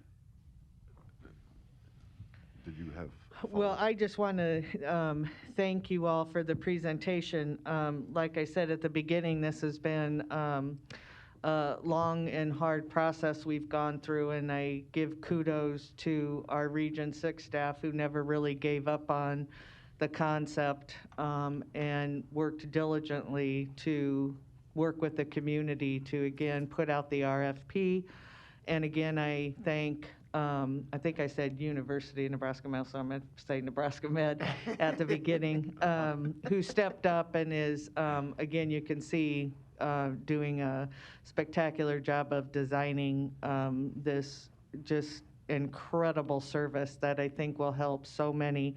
And again, treat the folks in our community that have mental disease and substance abuse issues in such a more compassionate way. So I am so excited to be a part of this and to present it to you all today so you see the efforts that have been taking place here. So with that, again, thank you. And I think there might be a couple other comments from commissioners. Yeah, there are. Commissioner Borgeson, I want to thank you for helping make this happen. And Dr. Liu and everybody associated with that. We've known for so long how important and how necessary this is, but we've been unable to make it happen. But seeing these statistics just in the last 5 years of how the growth in this, it really is exciting to see such an important and substantial effort being made to address such a serious problem in our community, and I'm thrilled to see this happening. And the growth in, I look at that in two ways. One, the increase in need, but two, as we talk about removing the stigma of mental illness, people reaching out or loved ones reaching out for the loved one who's experiencing mental illness, that it's okay to go and get help, to reach out to someone to help them. So that increase in number can be a good number, as well as one that pauses us and says, oh goodness, what else do we need to do to take care of this? So again, just being able to have another place, a better place for those with mental illness to be able to go and get treated with compassion is really, really important. Yes, it is. Commissioner Boyle. Well, I too have to join in thanking Commissioner Borgeson for being the person who's really worked so well with all these organizations, and Region 6 has been terrific. She's the whole operation has just been everybody working together, and I'm sitting here thinking, you know, what community that just dedicated $2 million to mental health landed on its feet to have this kind of an operation in place? I mean, it is like, you have got to be kidding. I've got to pinch myself here. This is stunning. Frankly, the other thing is, it doesn't surprise me to see UNMC doing this. They have absolutely a reputation for all the really important subjects in our community, and whether it's Ebola, or whether it's the virus that's in place now, the whole situation. And so this is really terrific. I do have some questions. I need to say at the beginning too that I'm being treated by a psychiatrist over at UNMC after Ann died. I was talking to my daughter, who's a doctor, and I was telling her, she said something, I was at her house. She said, why don't you spend the night? So I did. And I ended up spending 4 nights, and that sent a big signal to me saying something's happening, you know. And I have a friend whose husband died, and she copes with the quietness around the house. She does all of her shopping and everything else at 5 o'clock at night. She leaves the house and does all those things, which is not a bad idea. But in any event, I went to see a psychiatrist, and I have some medication, which is really helpful to me. And I think it's important that people acknowledge that when things go south and you don't feel right, you should seek help. I mean, I wouldn't walk around with a broken arm for 2 years, and I'm not going to walk around with a little bit of a broken brain for 2 years either. So in any event, I am receiving that service, and I'm very thankful for it over at UNMC. I really want to know what some of the things that in the past that I've gotten calls on, not too frequent, but a man called me who told me that his son, 21, what seemed to be, he hadn't been diagnosed yet, but as she said, I think he's slipping into schizophrenia. And I said, well, we need to get him treatment. And he said, where? And we started talking about that. And this, I don't know if I suppose the thing to do would be now, with this facility coming into play, is to call there and find out what you can do. And it's really helpful. That really is a big deal. So if we can help parents get help, that'd be wonderful. I'm curious, I'm the commissioner that works with 911, and I'm curious whether the University of Michigan or any of these places you looked at, is that a place where we should be, and I know they do, they listen very carefully when they say, what do you need, you know, police, fire, rescue. They listen carefully, and they do ascertain if someone is in trouble, and they do a good job. But is there something more they should be adding to the question to police, fire, rescue? Do you find any other places that you've worked with or looked at do anything about that, or is that even necessary? I'd be curious if anybody has a thought on that. Well, I'll just start, Commissioner Boyle, and thank you for sharing your own experience, by the way. I think that's really powerful when we have leaders in the community speaking up about mental health awareness. I think that's really what it takes. We know that from healthcare to government, we all need some support at times. You know, the close relationship with police, fire, first responders is going to be integral for this unit. And we have the advantage of the medical ED being very closely integrated with those services as well. And so typically, you know, when someone's bringing somebody in, they will call report. And so I think probably either Dr. Cates or Jen Sparrow can speak to, we do have those individuals representing law enforcement, police, fire, EMT groups on that community advisory board.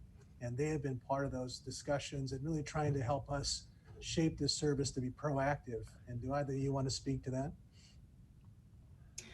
Yeah, I think certainly on the community advisory board, and because that is such an important partner for us, we actually have a subcommittee out of that board that is meeting monthly on that very topic of what does that look like. I know that they're doing some new initiatives within OPD with their behavioral health unit. So we've been having conversations about that and how we can work with their co-responders and and both accepting people and then when we're sending somebody back home into the community. So definitely feel like it's a growing collaboration, and I'm sure after we open even more so as we work through some of those things and see opportunities how we can do better with those linkages and connections there, and really help them with the work that they're trying to do in the community. I would add, in terms of the 911 specifically, currently, if a mental health response is needed, it's a co-response with law enforcement. One thing to consider, sort of just conceptually, is the idea that if somebody had a mental health emergency and called 911, could there be a team that was just a mental health team that didn't necessarily require law enforcement to respond to that? It's not how it's set up in our community. I know there was an article in the paper over the weekend about considering, looking to this cahoots model, which I forgot if that was at Oregon, Eugene, Oregon, maybe, but where they have developed a mobile response team that doesn't require law enforcement if there's no real safety concern, but it's tied into 911, which is really fascinating. I come from a community where we had mobile response, but it wasn't tied directly to 111. People could call themselves, but that would be an interesting partnership to explore. Well, I think so, and I know Commissioner Borgeson has talked about this exactly, sending that the armed police officers don't respond when it's a clearly mental health kind of situation. And I'd be interested in that as well. But Commissioner Borgeson has really looked this all up and has lots of examples, and so I'm very pleased to hear you say that. If there is something else that I can do to facilitate the 911 services, or Commissioner Borgeson or any of us, I know that you'll let us know. And they're very anxious. Kathy Allen out there is doing a terrific job as the director, and we have a really positive team of people out at 911. So anything we can do to improve that. Maybe Commissioner Borgeson has a comment that you'd like to add. Commissioner Borgeson. I don't mean to take over the meeting, but. No, thank you, Mr. Chair and Mr. Commissioner Boyle. Actually, our 911, we had started, I met actually before Kathy Allen was our director, with getting our 911 operators involved in the CIT training that we do with law enforcement, and then we got correctional officers involved in it. Those, again, are still going on, but because of COVID, there's been kind of a little break in those trainings. But our 911 operators and, again, our correctional officers have been invited to go through that training. Right. One of the other things with 911 is a way to better earmark someone, tag someone who's called for a mental illness call, so that we know exactly that that's what they're calling about. And then lastly, one of the things that I hope to achieve through kind of this mental health reform, if you will, is a practice. It was out of Minnesota, and it's where they do a warm handoff from law enforcement to paramedics to transport a person that's mentally ill. Right. Again, anyone who calls and has a heart attack or some kind of an emergent care need, they're not handcuffed and put in the back of a cruiser and taken to an ER. Right. So what I'm hoping is that we, again, try to figure out how we here in Nebraska can change our statutes for that warm handoff to occur from law enforcement to paramedics for that transfer. And again, making sure no one is at risk and everybody's safety is, especially the person we're serving, is at the highest level. But again, some better compassionate way in order for us to do that. And 911, again, when you think about it, 911 is actually the first responder. Yeah. They are the first responder to those who are calling in at this point for those needing mental health services. And so I'm with you, Commissioner Boyle. If we can do more in working with our 911 department to to develop something better than what we have, I'm all for that. Yep. Well, I think it's remembering that the people that need this help are human. What was the quote? They're human and they shouldn't be handcuffed and so forth. So that's really terrific, and I know that's where we're going to head, which is terrific. The last thing I want to ask is suggesting that this presentation be taken to the city council, and I'd like to be, if I can help facilitate that. This is really very, very important, and the city of Omaha is very much involved. They're the ones who have, the Omaha police accept in excess of 260,000 telephone calls, requests for help every year. And we need to have, more knowledge of the city council members so they are familiar with what you're doing, because I'll tell you the truth, this is a dream come true. What you're doing is absolutely, I don't want to get religious, but it's God's work. It really is. The help you're giving to people is very difficult to value. It is absolutely doing the very best, coming from the soul to another soul. I mean, it is God's work. So I don't mean to bring that up, but I know you're not a religious institution, but it's pretty darn cool, I'll put it that way. So thank you very much for the work you're doing. I'm just excited. I don't know, I should know, when do you think this will be open? Is it open now? Is it open in 6 months, or what are you thinking? We are hoping within the next couple of weeks that we will wow. Have a sort of initial soft opening with our ED, and then kind of go from there to a more sort of public opening. Great. Well, thank you very much. I'm very impressed, and maybe others have questions, but I just am knocked out by this. Just absolutely unbelievable. Congratulations. It is absolutely exciting. I would add also, it's not just law enforcement that comes across people in mental health crises. So do EMTs and paramedics. And 911, when you talk about addresses, I mean, I know of one address, and I'm not going to disclose it, where we know the woman there, it's mental health issues. And we go accordingly, but we're so limited. I mean, all we can do is take her to the ER and drop her off, and she becomes their problem. So to have a resource like this, so much better of an alternative of where to go with these is it really is a godsend. Commissioner Rogers. Thank you, Mr. Chair. Dr. Liu, are you all keeping any of this data about race, ethnicity, or will you? It's a great question. So probably Dr. Cates, you can respond to that, and Jen Sparrock. So Commissioner Rogers, I think you're probably asking about health disparities as it relates to access, and how do we make sure that, for mental health, that we are also sort of treating everybody and making sure there's adequate access and outreach. And Dr. Cates, Jen Sparrock, do you want to respond to that? Is that included in our Region 6 data report as well? Jen, I don't think it was in our Region 6 outcomes called out, but it is data that we should be able to pull out when we register patients and we ask them, to identify their ethnicity and their gender identity. And we would be able to run any of the reports that we run by any of those demographic variables. So I think the answer is yes, we can, but we hadn't identified it. But I thank you for the question, and that's something that we can certainly, as we move forward, because we have a meeting, I think, later this week, maybe even, to talk about quality indicators. So I think that's a great question and good prompt for us to include that.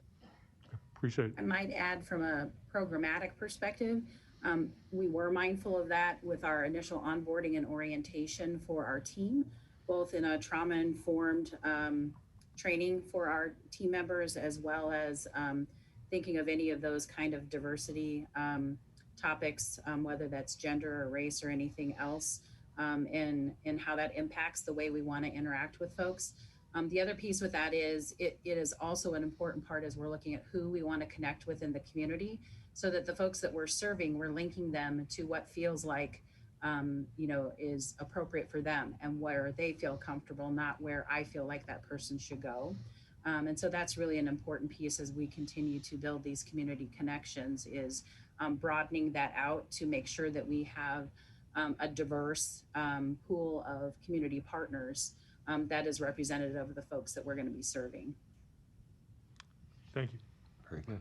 Further Mr. Chair? questions or comments? Yes. Commissioner Kavanaugh. Thank you for this. It was very interesting. I don't see that we have a copy of this presentation. Could you send me an electronic copy of the presentation that you just made, please? Yes, we can send that. I think we had sent a copy to Commissioner Borgeson, and we can certainly send it to whatever is the best source for them. Happy to do so. Thank you. I'll look for that. I just quickly mentioned there's a slide that we didn't cover that shows payer source. And I just want to make sure it's clear that the data are what we pulled from the last fiscal year in the emergency department. So it's the payer source for the patients with psychiatric and substance use emergencies in our emergency department.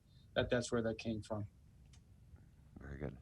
Thank you. And when would you actually see patients?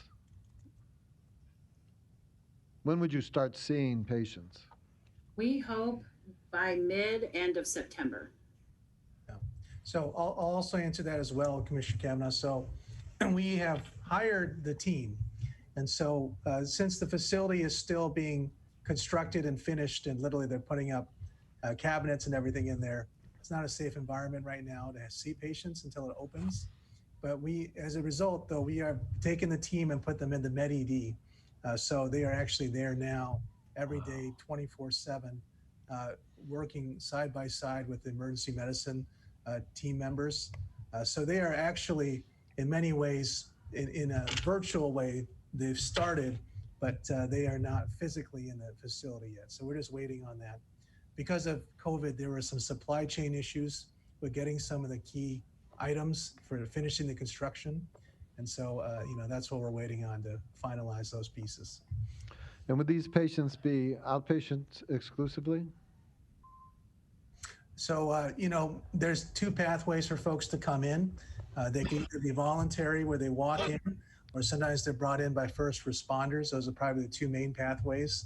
So they could come from an ambulatory visit, an outpatient visit, where you see your psychiatrist or therapist, disclose that you have suicidal thoughts or thoughts about hurting other people or just not able to function.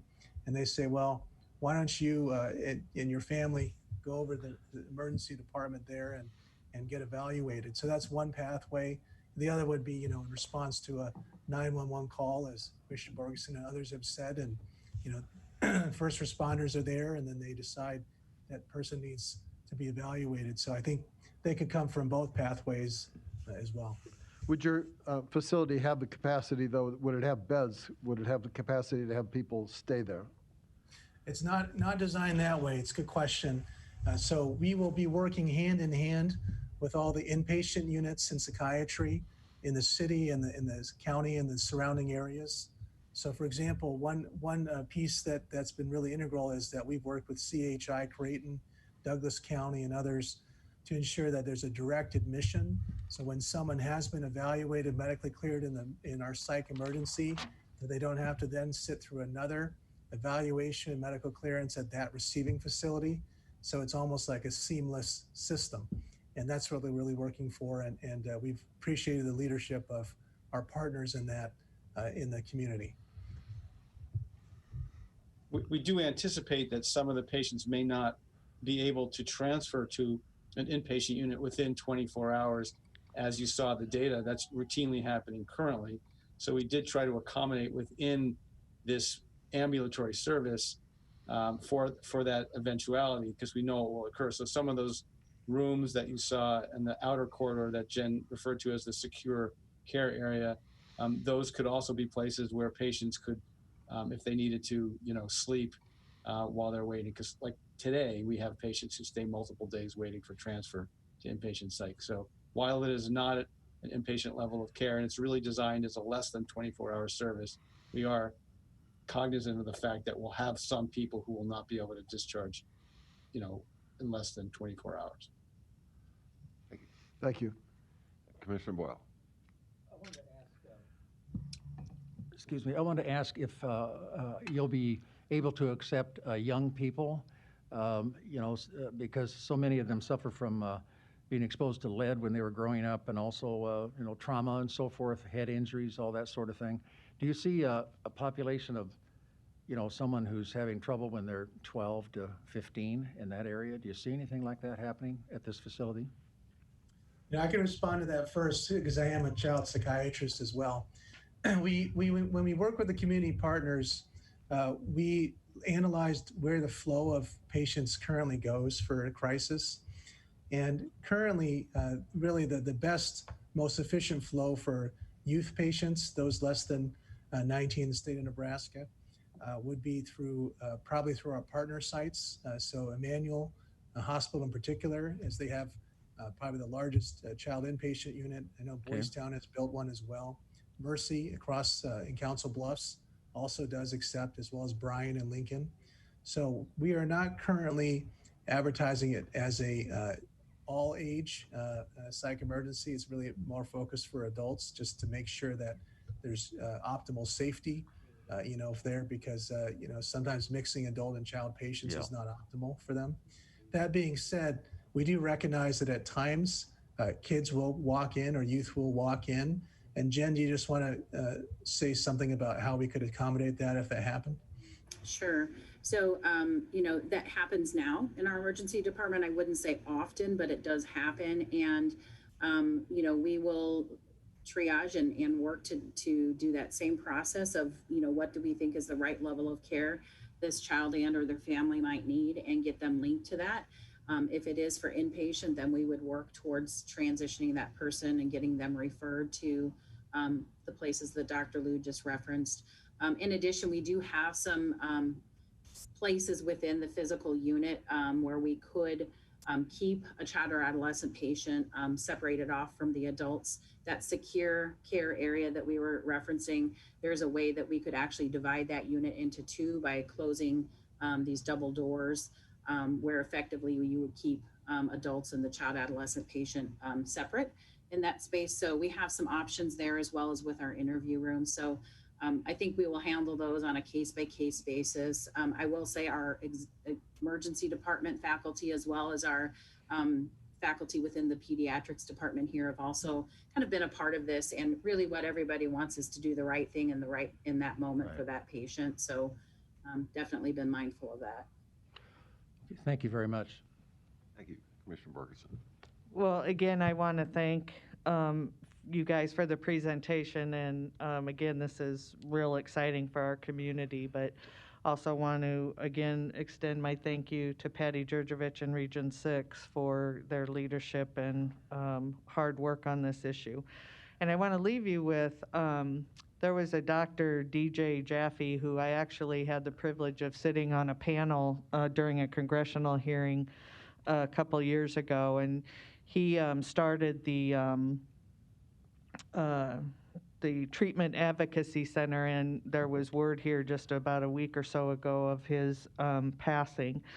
But he was a true advocate for the mentally ill, and he was relentless and an expert and compassionate. And one of the things that he said, he wrote a book, and one of the quotes in his book was, "There is no other illness or disease in which you have to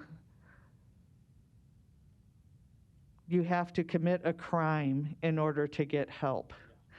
And that's what we have done, in my opinion, with mental illness. Because all too often I hear stories and hear from people who, and the youth center is a good example. The day we met with the parents of the children who were in there, the outcries of help that they tried for and didn't get until a crime was committed, and now they're in a facility to where, again, not adequate, but reaching out for some mental health services. And so that quote has just stuck with me, and we have to remember, and it goes back, Commissioner Boyle, to what you pointed out with Jennifer's last slide, these are human beings. And we do not treat any other illness or disease in the manner in which we treat mental illness. And now is the time for the change, and this is a good step forward. and I'm excited to be a part of it. And thank you again for the presentation of this wonderful facility that will be part of our continuum of care. Thank you. I'll conclude this by again saying what a dream come true this is, how long we've known that the importance of this and how exciting it is to see it coming to reality. I also want to thank everybody associated with this. This was originally scheduled a week ago, and last week ended up with such a full agenda, I did not want to just rush through this. This is far too important of a topic. We were able to dedicate an hour to it this morning, and I'm so pleased that we were. Thank you all for your time, but more importantly, for what you are doing for this community, and we wish you well. And Thank you so much. We really appreciate the partnership from the county. Thank you. Outstanding. Commissioner Morgan. I just want to thank all of the people that participated. Marianne, what's that quote that you made is really, really significant. And I know Commissioner Boyle has been a big advocate of trying to see us get something done. It's too bad that something like this doesn't have the media coverage that it should have, because it's really out there. And this is a real, I think, giant step to seeing some significant improvement. So thank you all so much. And Claire, you saving this for this week was great. Appreciate it. Thank you. Last word. One of the things, Commissioner Morgan, that I'm hoping to do is, as you know, Leah set up a Zoom presentation that we did with our Familiar Faces program for the mentally ill that visit us quite often in and out of our jail system. But what we did was we had a Zoom kind of Facebook Live where they just talked about the program, and I'm hoping that we're going to be able to do the same for this. We're looking at doing one for our detox center, and then doing one for the PEZ. So again, it's out there. People can watch it at their leisure or be a part of the process as we're doing it, but hopefully we'll get that set up here as soon as they can breathe a little bit after the opening of the facility. Great. Very good. Thank you all. Very good. Thank you and good luck. Yep. Thank you very much. Thank you. Yeah, it really is exciting. Okay, back to the more routine business of the county. We weren't quite done, in my mind, with the CARES Act update. Where's Joe Lorenz? There's Joe, hiding behind the mask. I know Joe had a few things to update us on, and then I had something else to add as well. Yeah, Joe Lorenz, County Finance Director. Just a couple quick updates on other aspects of the CARES Act program we're administering. One is this week we're starting meetings with other local governments, which are like the 5 towns and villages within Douglas County, to brief them on what they need to file for reimbursement. And with local governments, we're following the state's lead, and we're allowing them to, for a 3-month period, to submit their expenses associated with their public health and public safety employees, which will be eligible for reimbursement. So we have people meeting with them to go through that, and so that's underway. So in September we'll probably start dispersing money to those other towns and villages.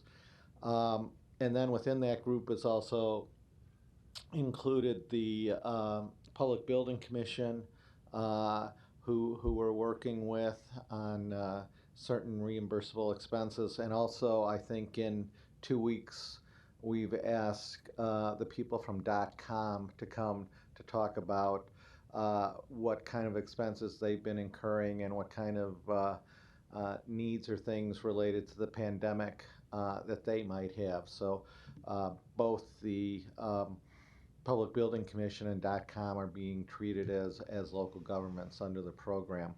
So that's the other aspect. As you remember, we allocated $10 million to local governments, so we're in the process of working with them and trying to meet their qualifying needs.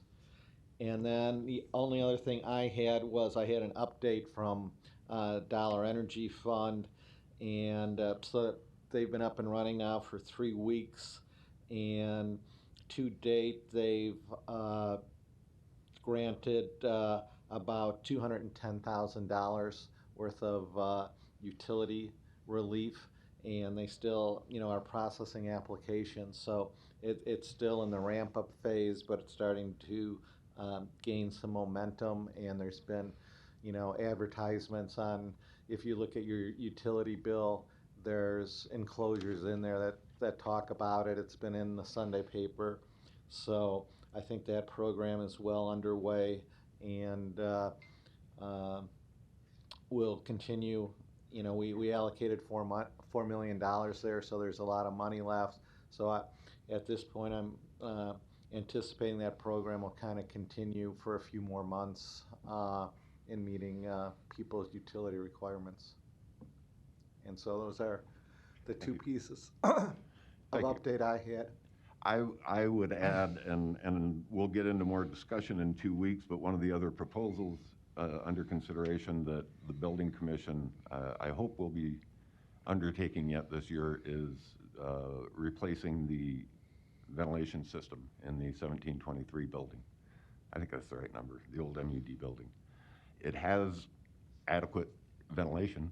When we bought it, we knew that, but it's not a healthy building, and we don't have the ability to add HEPA filters or increase the volume to things before probation moves in there. Beginning of next year, this board will be asked to consider replacing the ventilation system within that building, and I anticipate that being back on our agenda in 2 weeks. Yeah, we had a call yesterday with Deloitte on it and brought them through it, and they think it's a qualifying expense. So I would anticipate that we'll bring that forward for board approval in the near future. Very good, thank you. Commissioner Boyle. On that subject, I have asked HDR and others to take a look to see whether or not it makes sense for us to be spending that kind of money on a building like that, or if we should, and I know this is scary for some people, but whether we ought to take the building down and build it new. I mean, which is a better thing to do? And PJ and I were talking about going through the building and really looking at it. My recollection is that there's a whole lot of floors that don't match and so forth. I don't know what, but I guess we're taking the interior out and saving the shell is what Tim Kavanaugh on that board told me that he was thinking about. So and Mark Doyle, it's not saving the building as it is. So we're talking about a shell of some sort. So anyway, I think we ought to really explore that to be sure we're making the appropriate investment, whether we should remodel the cost of it or whether we should take it down and include it in the new building. The other thing I brought up was the number of entrances that require security staff. They're awfully they are expensive to operate, and I'm probably at a late date, I don't know, but it seems to me like we ought to be trying to figure out if we can have one entrance so that that accommodates everybody. Juvenile goes this way and court goes that way or something to make it more efficient and knock down the number of entrances that we have to the building, which is, I think, always an important thing to do. If I could, I'd like to focus the discussion more on the CARES Act. Okay, well, I guess I was thinking we'd spend the money to do what we have to do with CARES Act. I appreciate that, though. I want to ask you, are there any other, besides .com, anybody else from the county that you think would be coming, asking for any particular help? Yeah, I think we'll probably have a couple more departments will come through. We'll probably vet them first at the Monday meetings. That, now I think we've been through all basically the 24/7 operations that house people, which I think are the major sources of expenditures. But I do anticipate a few more county departments coming through and asking for money. But I haven't seen a lot of those in detail yet, but there are still a few more to come, yes. And as I get on those meetings, and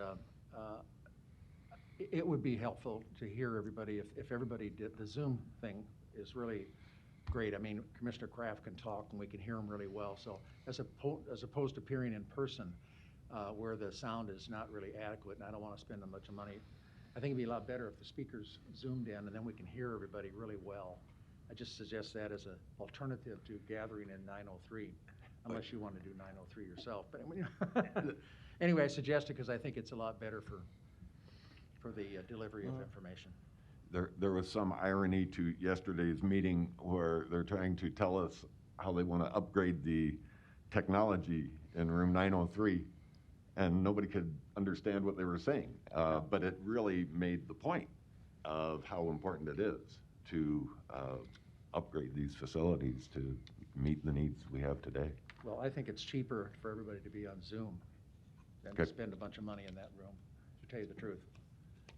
That's All right. My thought. Fine. Cheap. Mr. Chairman. Commissioner Kavanaugh. Thank you.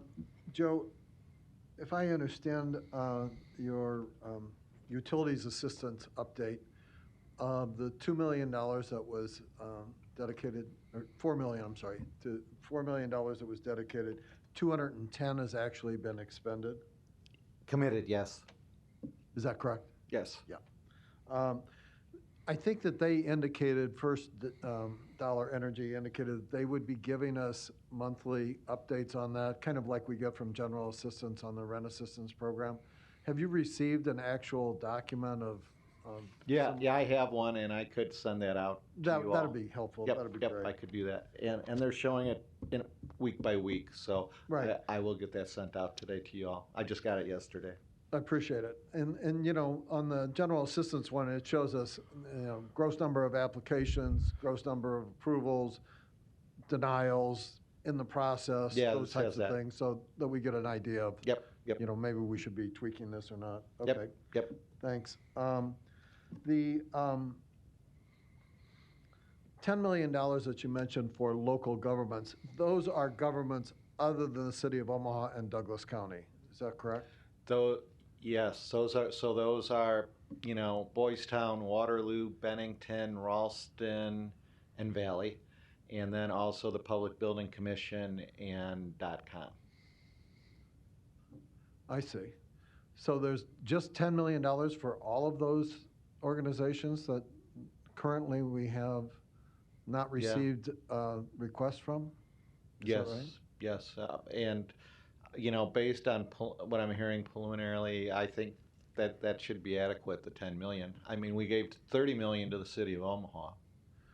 Right, and we gave 5.6 million to the zoo, and so we got a lot 5. more people living in these towns than we have living in the zoo. So I think that, you know, I'm sensitive to the fact that they're kind of coming late into the process, and I hope that, you know, we adequately address their concerns. Yeah, they're kind of late, but, you know, it's one of the reasons they're late is that, you know, we're mirroring what the state is doing, and the state kind of has been changing their guidelines, and so we're just making it consistent, and that's really what the state did when they allowed the presumption for public health and public safety salaries is actually increase the amount of money that they're going to be eligible for, because local governments, they have this is where it all has to have the nexus to COVID and, you know, meet all those criteria in the CARES Act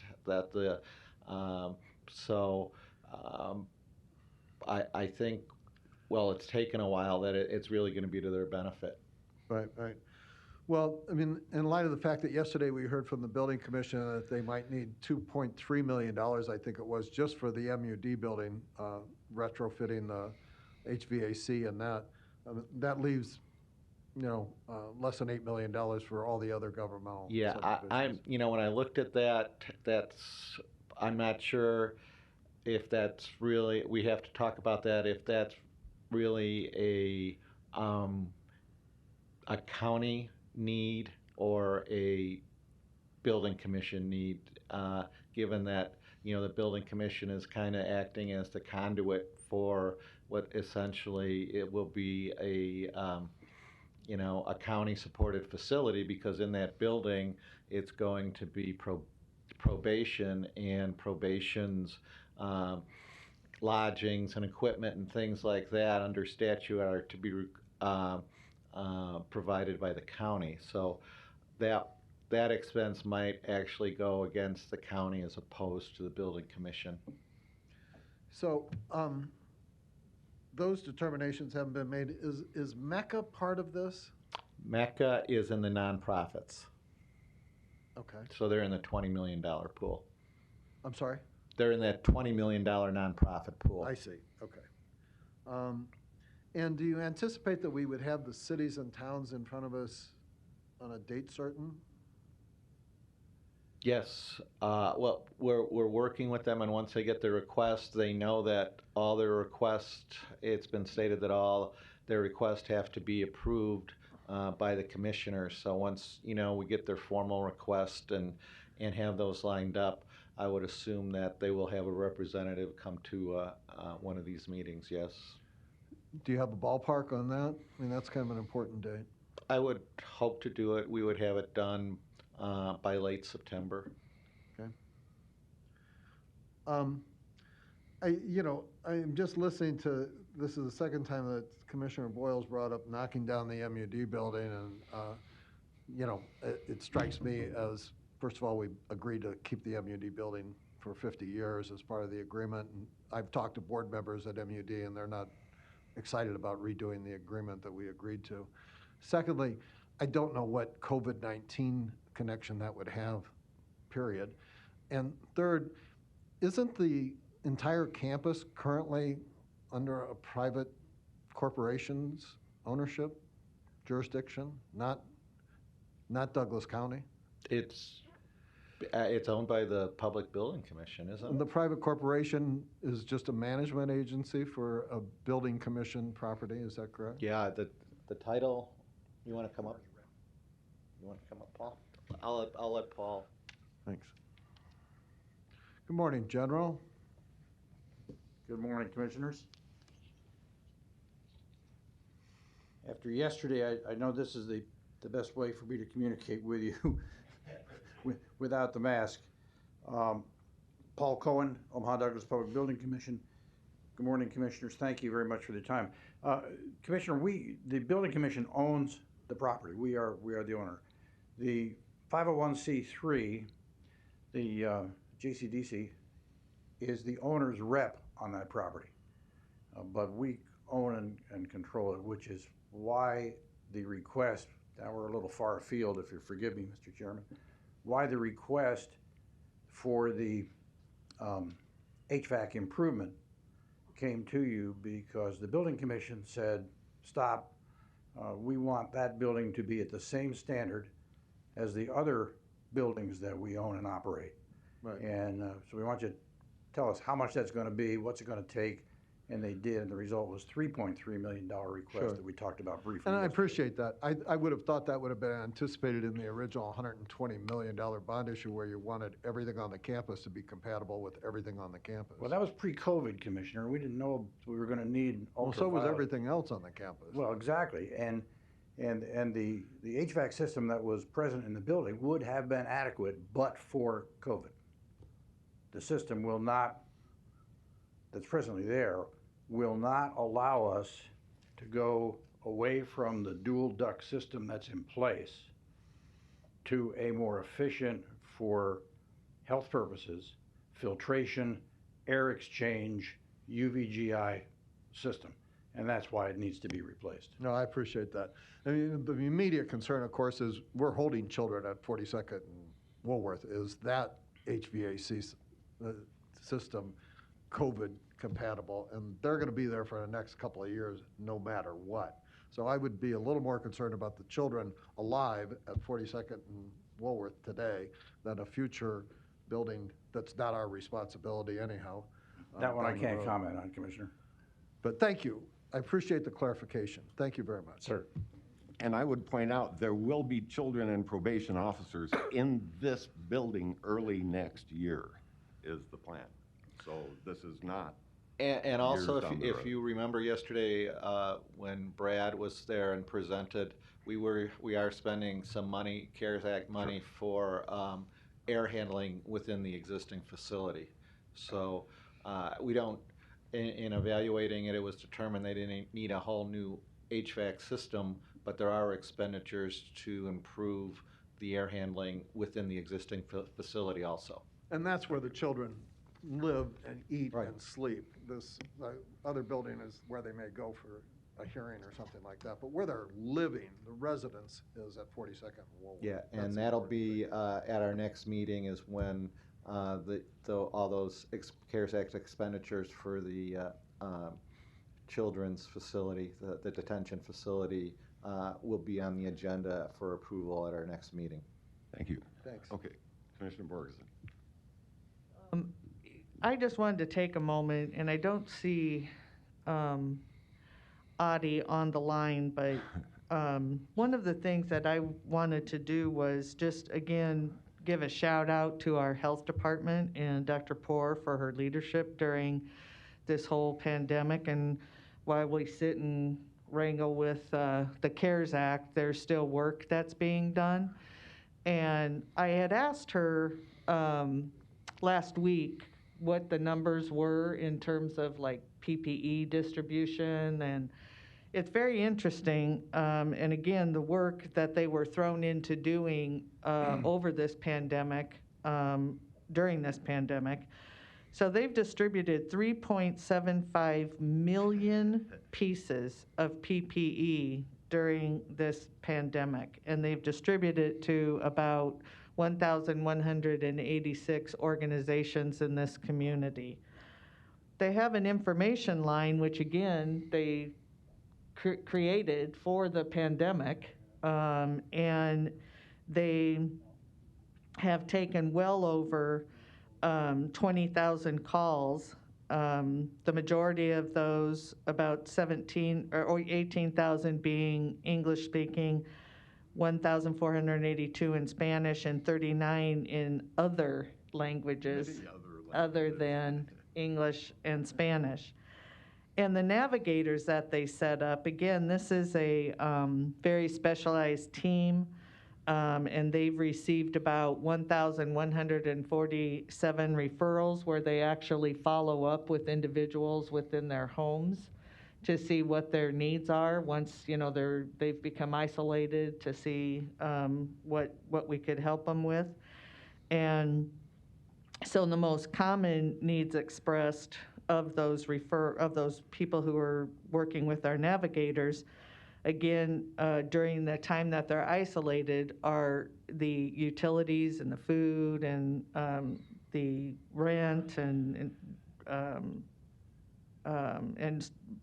child care.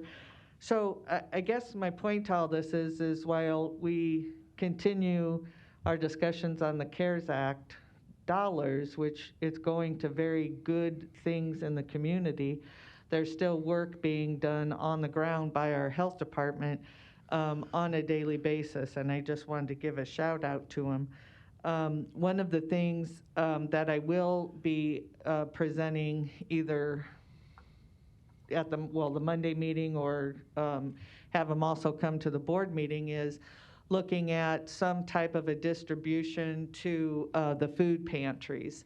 And it was brought up that some of these nonprofits that have food pantries may be already receiving money, from us through the nonprofit dollars that we had given already. So we would have to figure that out, but that might be something that we want to look at in, again, distributing it strictly to the food pantries and working up a program like that. And Erin isn't here anymore, but and I gave it to you, I asked her for the pantries and the zip codes and who they served and all of that, so we'll be working up that program as well to see if it's something that we should be looking at. But again, the dollars that we have set aside are doing good things for those in need in our community. and as well as our governmental bodies. Yes, and just to remind everyone, we did allocate $13 million to the health department, which Yes. is funding a lot of their initiatives from the Yes. CARES Act money. Yes. And that's why I brought it up during CARES Act, because Yes. it was germane to the CARES Act conversation. But again, I just wanted everybody to know those numbers, and at some point, we should have Dr. Poor come and give Absolutely. a more in-depth briefing, but just wanted to give a shout out to all of them. Very good. Thank you. Commissioner Boyle? I want to briefly mention, I saw on the news that there's a wave of evictions coming, that apparently the national order not to evict has expired, and they said about 150 people. They looked at the cases that are filed in Douglas County, and there are about 150. And I wonder, I think we need to alert somebody about it. Go ahead, I'm sorry, I don't mean to do that, but if you have information. Thank you, Mr. Chair. The Metro Area Continuum of Care for the Homeless has just been granted some dollars to address that issue. And so there is talk about that and work being done on that. That's happening right now. Okay, and of course, the records of evictions are public records, so they could actually go look at them and contact those people. And then I want to mention again, that Daniel Padilla was here, and it's an amazing organization on really the same level as what the hospital's doing, but Lending Link and Daniel Padilla in South Omaha, they're going to expand their services, but they, compete with these people who loan money for 400% for a week, and they do charge 5%. They also have an angel program where if somebody can't afford it, they give them the money. So, but that's called Lending Link at 24th and L. I wanted to ask about the data processing facility. I haven't been in it for years, but it seems like it's really, I guess the best way to describe it is kind of a dungeon. There's not a lot of natural light and anything. Has anybody ever talked about doing anything about moving them or improving their state? What? .com? Are you talking about? .com? Well, aren't they over next to the United Way building, or is that? They have a presence there and a presence down on the sea level. Yeah. Right, but I mean, of course, the sea level is the sea level, but is it, should they be, should that building over on, across from the 1723 building, is that something that we want to improve, or have they already Well, done that? I think, Commissioner, I've heard it's still in the preliminary planning stages, but as the new courthouse opens and people move out of the Civic Center, I think there's anticipation that will free up space within this building for .com, I believe. All right, well, that sounds like a winner to me. Right. And then I wanted to ask about, I wanted to mention on the 1723 building, I only bring up the demolition of it just so that if we have a cost of, $5 million to do this air handling versus $2 million or $3 million, that is on the table. And no one wants to, I don't want to tear it down necessarily. I think the windows they put in detract from the original building, so it's not, but there's a sentimental attachment for some reason. But I think it ought to be on the table, because if it means $2 million in taxpayer dollars, we ought to seriously consider it, is my point. So I'm not an advocate, but I think we ought to put that on the table. That's my only comments. Thank you. And briefly on that, I want to move on to the rest of the resolution, but the county board did agree when we bought the building, it was on the condition that it be preserved for 50 years. And I am not aware of other commissioners that are planning on going back. No, I don't either, but it can be negotiated back. If it turns out it's something that's not reasonable, I think we ought to be in a position to ask. That's all. Well. And I know it's in a contract, but that's something that can be. Yeah, I mean, we're getting ready to fix the building up, to enhance it and get it ready for use. And what it cost? $3.3 million. Okay, well, what if it would cost, $1 million? Doesn't matter. We agreed to preserve the building. You're not, I'm a lawyer, you got to deal in real life. All right. This can be renegotiated. In real life, I believe there are 6 commissioners that honor their commitment to preserve the building that we made when we bought it. I don't know about the building commission, though, how they feel. Okay, fine. Okay. All right. Okay, moving on. Okay. I hope that, I will add, on CARES Act, no meetings next week. Monday and Tuesday are both off. In 2 weeks, we will go back to a Monday CARES Act meeting, and then the county board regular meets the following day. Did Paul? I don't want to do this, but I was asking. Paul Cohen, Omaha Douglas Public Building Commission. At yesterday's meeting, because of the sound system in 903, he couldn't hear me. Right. And I think the request was to come this morning and talk 2 minutes about what that audio-visual thing Very was good. all about. Thank you. So if you'd like me to do that, I would be happy to do that now. Please do. Thank you. Okay, we've been looking at this for quite some time, and we've identified requirements to upgrade our ability to accommodate streaming meetings throughout the complex, not just in 903, but throughout the complex. As I explained to the CARES Committee on August 3rd, from the beginning of the COVID-19 crisis and subsequently, requirements for physical distancing, which continue to increase the use of streaming in lieu of in-person conferences, required investment in quality equipment in our facilities to maximize the use of the spaces we have available and the technology that's there to satisfactorily meet the needs. But the rooms are among the most used of our facilities, don't have equipment that meets those needs. The smaller conference rooms, that's the Roskins room, H13, 1210, most of the departmental conference rooms and so forth, are similarly ill-equipped for today's needs. We recommend proposals from, we requested, that is, proposals from 3 firms, AVI Systems, Conference Technologies, Concepts AV Integrations. And while we discussed the details of the project with all 3 of those firms, only one chose to respond. The initial design estimate for the project was $74,000 and change. The final bid quote was $70,000, $948.50, about $4,200 below the estimate. We did some due diligence with some consultants on whether that was a fair and reasonable price, determined that it was. We're familiar with the firm, we're familiar with the equipment. We believe that this is the right thing to do. The equipment will do 2 things for us. It will upgrade video and audio in 903, which is now a much used room, not just for the county facility, but elsewhere. The room belongs to the county, and with your permission, we'll do it. If you don't want us to do it, we won't do it in 903. If you do, we will. It'll also take 702, which is grossly inadequate, hasn't been upgraded for several years, which was done at county expense, as a matter of fact. You installed some of that equipment that's in there, you paid for it. 1210, very much used. The other rooms are used as well. So rather than install permanent equipment in those rooms, the third piece of the puzzle here would be portable equipment that we can move around in a cart and take to smaller rooms to accommodate those meetings. We think this would serve us well. We can do it in less than 90 days, probably 60 days once we give them the green light to go ahead and do it. And we would ask for serious consideration for this proposal at a time that's convenient. I know it's not on your agenda today, but I hope to bring it back on September 15th and get your concurrence. So that's what I was trying to talk about yesterday in the ill-equipped room 903 when you couldn't hear me. All right. Thank you, Paul. Commissioner Boyle. I appreciate this, but I think I don't know that that's necessary. There's a lot less expensive solution to it, and that is, as I said the other day, and I said again today, using Zoom. If you made a presentation on Zoom, we could hear you really clear. And in my office and that I have here in the building, I was trying to do Zoom, and we discovered I didn't have a camera on my computer.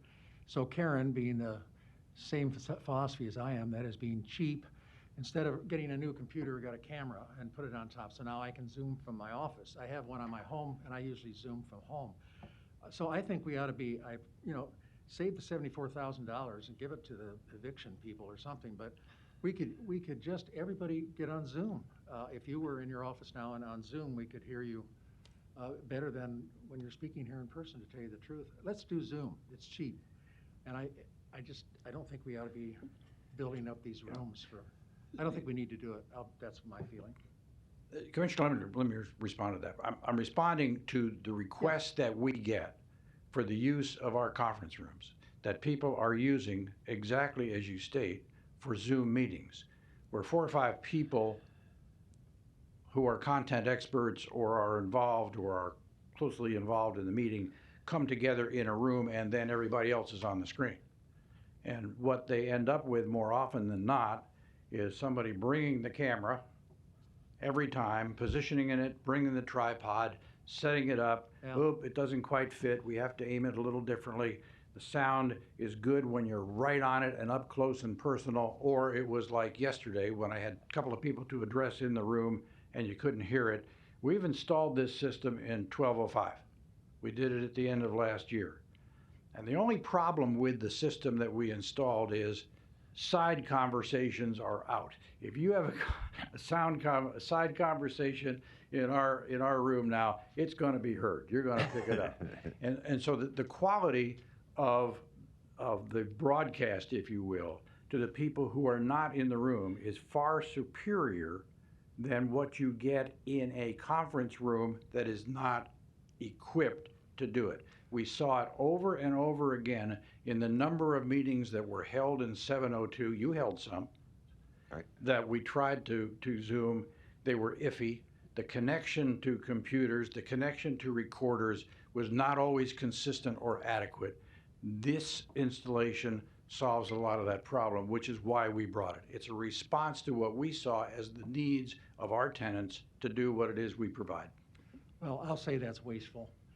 I think what you need to do is get on Zoom, try it. Don't condemn it before, get on Zoom and make a presentation, and you'll be surprised. Commissioner, it's and, not us. Paul, you'll be surprised. Everybody can speak their piece on the Zoom.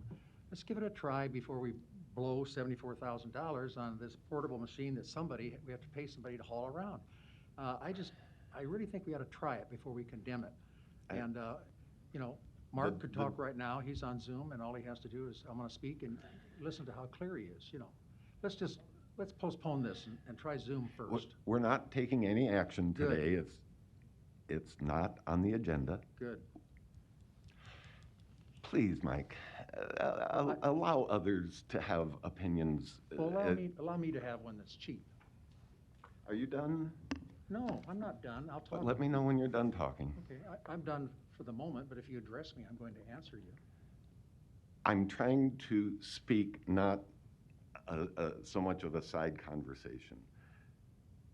The difficulty we had yesterday in our meeting that so many people are sitting around saying, I can't hear what they're saying. Could you repeat that? Could you speak louder? Could you take your mask off? Speak right into the microphone. I can't. That went on all day. We have the opportunity to address it.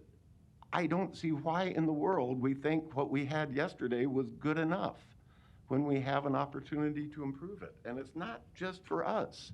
We focus very selfishly only on our world.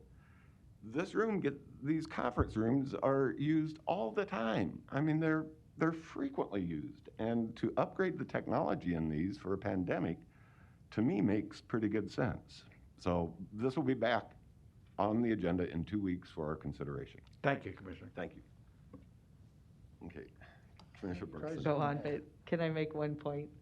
And Commissioner Boyle, I don't disagree that the sound system was better on the Zoom, and we're going to be doing Zoom for a very long time, in my opinion. The issue is, though, if we just look at what we do, we have to have a sound system in which we can have 4 commissioners in the room, because we do not have the authority any longer, i.e. as Commissioner Kraft is sitting on the Zoom, he can't vote. So we have to have people in person, and we have to have a sound system that's good enough for those on the Zoom calls to be able to hear it. So that's just one issue.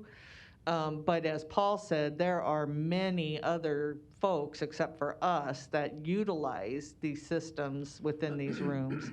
And again, it's going to be for a long time, I fear. Commissioner Boyle. Well, we don't have usually 4 members. I guess we can have 4, but we don't vote in those meetings. We talk about things and refer them here for voting. I don't remember any votes being cast in those Monday meetings. But here's the thing. Why don't this coming Monday or whenever we're going to meet again, let's do Zoom. He can stay in his office. I can stay in my home or wherever I am. We can make these discussions and discuss everything. They can be on Zoom, and everybody here who wants to be on Zoom is involved. let's let the speakers be on Zoom and make it be clear. You can even record it, which is pretty cool. So let's do Zoom and try it before we condemn it. Because he can stay in his office, I can stay in my home, you can go where you want to go. And Claire would probably have to be there to say, okay, you're up next to speak, but let's try it before we spend $74,000. And I don't know who else uses this room that needs. In that 2 kind weeks, of we're thing. having our trustee meeting up there since we can't meet at the health center Well, then why don't we do it on Zoom? because it's not legal. Well, you can refer everything here and vote. It's legal. We You we can't, vote. we can't have a trustee meeting by Zoom. We cannot Yes, do yeah. anything. Yes, you can, because All you can- right. well, if you let me finish, you can refer the matters here for a vote here. All it amounts to is we meet on Monday, then we meet Tuesday. The next day, we can vote on the items we discussed. It's less expensive, and we don't need to, drag everybody from the health center down there they can stay at their work and Zoom. I just ask that we try it before you condemn it. So Thank can we do the next CARES meeting? on This Zoom? action item is back on our agenda in 2 weeks just for the saying, board's consideration. Before we spend the money on doing it, let's try it. Then let's have that conversation in 2 weeks when we are considering the action. I don't think we need to talk this through any further today. Well, you've made your mind up. It's too bad. Thanks, Paul. Thank you, Paul. Okay, moving on from the CARES Act. Budget report. Commissioners Morgan or Boyle, do you have anything you'd like to be sharing? Don't we? PJ went to the casino. I don't know if he won anything or not. Not really. No, not really. I'm joking. Okay, all right. Moving down to Child and Youth Services. Commissioner Rogers, we have the JDI second quarter QRS report. Yes. The floor over to you. Thank you, Mr. Chair. I have Ms. Michelle Salter, who's the JDI coordinator for us. This is the quarterly report from the makeup in there, so I'll turn it over to her. Thank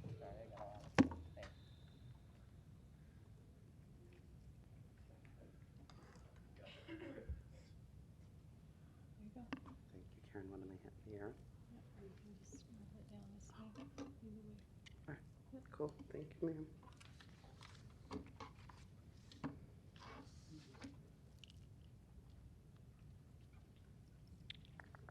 Okay, well, good morning. I am Shelley Salter. I'm the Juvenile Detention Alternatives Initiative Coordinator for Douglas County. Commissioner Kraft, I apologize. I did not know you would not be in the room. As far as paper copies, I can send all this by email, but also something I think you will enjoy is that our co-chairs have voted to go paperless. As a result of COVID, we have figured out that maybe we can, as the kids are asking us, work without paper. So we are going paperless. You have paper today. I don't anticipate, for the reasons you were discussing, an in-person vote until November. So if I come again before the end of the year, I'll bring them, but likely after that, the collaborative will vote and we won't have paper anymore. So today I am here to talk about our second quarter of our JDAI data memo. Let's see, and then just to remind you about our data disclosure, the information that I'm going to give you today was collected by Luke Cortese, who is our JDAI data analyst. We use it only for this reason. It is probation data. If anyone has any questions, they can ask me. We share a lot of this. It is public information, but not to be reconsidered for any other reason. Reminding again that there are 9 system points in the juvenile justice system, that in Douglas County, we are currently focusing on the first 5 at the request of your Racial and Ethnic Disparities Coordinator, Ajmal Binden. Just a reminder that a red coordinator has been hired in this county in an effort to find strategies to reduce the numbers of kids of color that are coming through our system, and that Ajmal is working right now on a study of Douglas County out of a grant that you all requested a few years ago that included hiring a red coordinator. There'll also be a study as to why racial ethnic disparities exist in our juvenile justice system. And they have picked someone to do that, and we are anticipating to get some information from that, hopefully, I would guess in the next 6 months or so. Also, with this data, I want to let you know that Commissioner Rogers and Joy Suter are the chairs of our JDAI Data Committee. They are working to build us the information that we're giving you today. We would like from all of the other system points. It's what helps us sort of stop the kids from coming to us. What can we do further upstream that's preventing kids? You guys had a lot of discussion today about mental health issues, and that's something that we see with our kids too. What are the things we could do up front that prevent them from coming to me? So our data chairs are working right now with the Omaha Police Department and your Juvenile Assessment Center to look at those two data points first to see what it is our kids are coming in for. And then what's happening to them once they are here. So together, we're working to create that for you so we can bring more information. And also, I know you had a presentation last week from DCYC and Kim Havakati, and so I'm gonna try to take an opportunity today to connect some of that work with the stuff you see here. Mary Vicek, Chief Probation, is my direct supervisor. Her and Kim are in constant contact about the work we're doing. Mary keeps me very updated on any new strategies that Kim is trying. And Kim and I have had hours and hours of conversation in the 8 months that she has been here. There is a lot changing in Douglas County as a result. And I know that COVID too, giving us all reason to work a little faster to find better outcomes for our kids. So for today, again, only talking about the system point of detention. We've talked about this several times. I know you all know what it is. For someone who might not be watching, this is our racial ethnic disparities funnel. When we're looking at juvenile justice reform, this is one of the ways that we start to see what might be happening in our system. So we look, and we're going to use again African American youth as the example here, because that is the youth that we tend to target in the strategies that we're using. We see them most, so trying to figure out what specifically these kids need. Being 12% of the population of Douglas County, African American youth are about 48% of law enforcement contact. Through the work of Commissioner Rogers and Joy Suter, we now know that OPD's #1 category for arrest for kids is larceny. So some of you might understand that larceny has a few charges underneath it. It'd be the thefts, things like that, asking them to break down how those look by race, ethnicity, gender, geography, what type of larceny offense are they talking about, so that we can see the #1 reason our kids are coming in, where are they going when they come in? How many of the kids are going to juvenile court and being filed on? How many kids are receiving a letter saying don't do this again? How many kids then are getting the benefit of the Juvenile Assessment Center? So this is how we really start to look at racial and ethnic disparities, look through the system to see what are happening to kids at each point. And that's some new information that we've gotten out of our data committee. So we're excited to see how that breaks down by race for our kids. After law enforcement has contact with kids, then they would present them to the probation officers at juvenile probation requesting detention. So 70% of the time that those calls happen for African American youth. And then 70% of the total kids detained, of the total kids only detained in Q2, 70% of those kids were the youth of color. This here, the quarterly review summary, or QRS is what we call it, is the spreadsheet that we use to collect this data. And this is it gives us pages and pages of reports. This is kind of the gist of all the work we do though. Starting from the right, every youth that comes in, we would like them to get the benefit of a risk assessment instrument by the probation officer, something that tells us is if it's the first time we've seen them. Has this youth been arrested before the age of 16? Is this someone we're currently working with in the juvenile court? What other aggravating or mitigating factors may be a part of this child's life as they're presenting? And it gives us a number that tells us, are these kids who should be released into the community with no condition? Are these kids who should be released to an alternative to detention? Or is this in fact a youth who we believe needs to be detained because they are a danger to our community? So starting again on the right, not screened.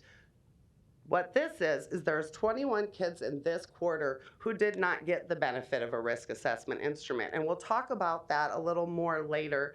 But just reminding that 11 years ago when you all had decided to start in JDAI, this number was really high, and I was unable to get a number for you, a percentage, but I can tell you that most kids did not get a risk assessment at that time. And so 21 kids in this quarter did not get screened, Again, going from the right, moving over one to the left, we look at the section called auto hold. Oops, sorry. And on the auto hold, there are 4. So we had 4 kids in this quarter. There are 2 reasons where we are going to automatically hold youth. One is that it is a child who's run away from another state, and there's a warrant for their arrest in that state. When that happens, we respect that warrant. We keep the youth until a time where they can be returned to where they're from. And in this quarter, we had 4. Now, we also have kids who will escape from secure institutions. It doesn't happen often. It will be in this data. We'll talk about it later. But we did have, and whether or not we give a risk assessment instrument there depends on whether or not they're coming to us with a new charge. So going over again, starting from the right, moving left, under released, it tells us that a total of 20 kids were released in this quarter. These are kids who we were either working with, if you see that they had a higher score, or are new to the system, they were able to go home. In the center, where it's released with conditions, these are the kids who were released to an alternative to detention. In this category, something new in the last year is our Alternatives to Detention Committee took about a year to do. We have a good alternatives memo now. It tells us how the alternatives are doing. How are the kids doing once they're in the programs? Are we seeing them come back to us with new charges? Are they failing out? So we're getting good information on that now in JDAI.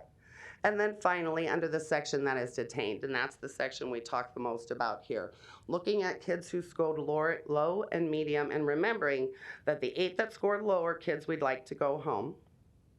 The 17 that scored medium are kids we'd like to see in alternatives to detention.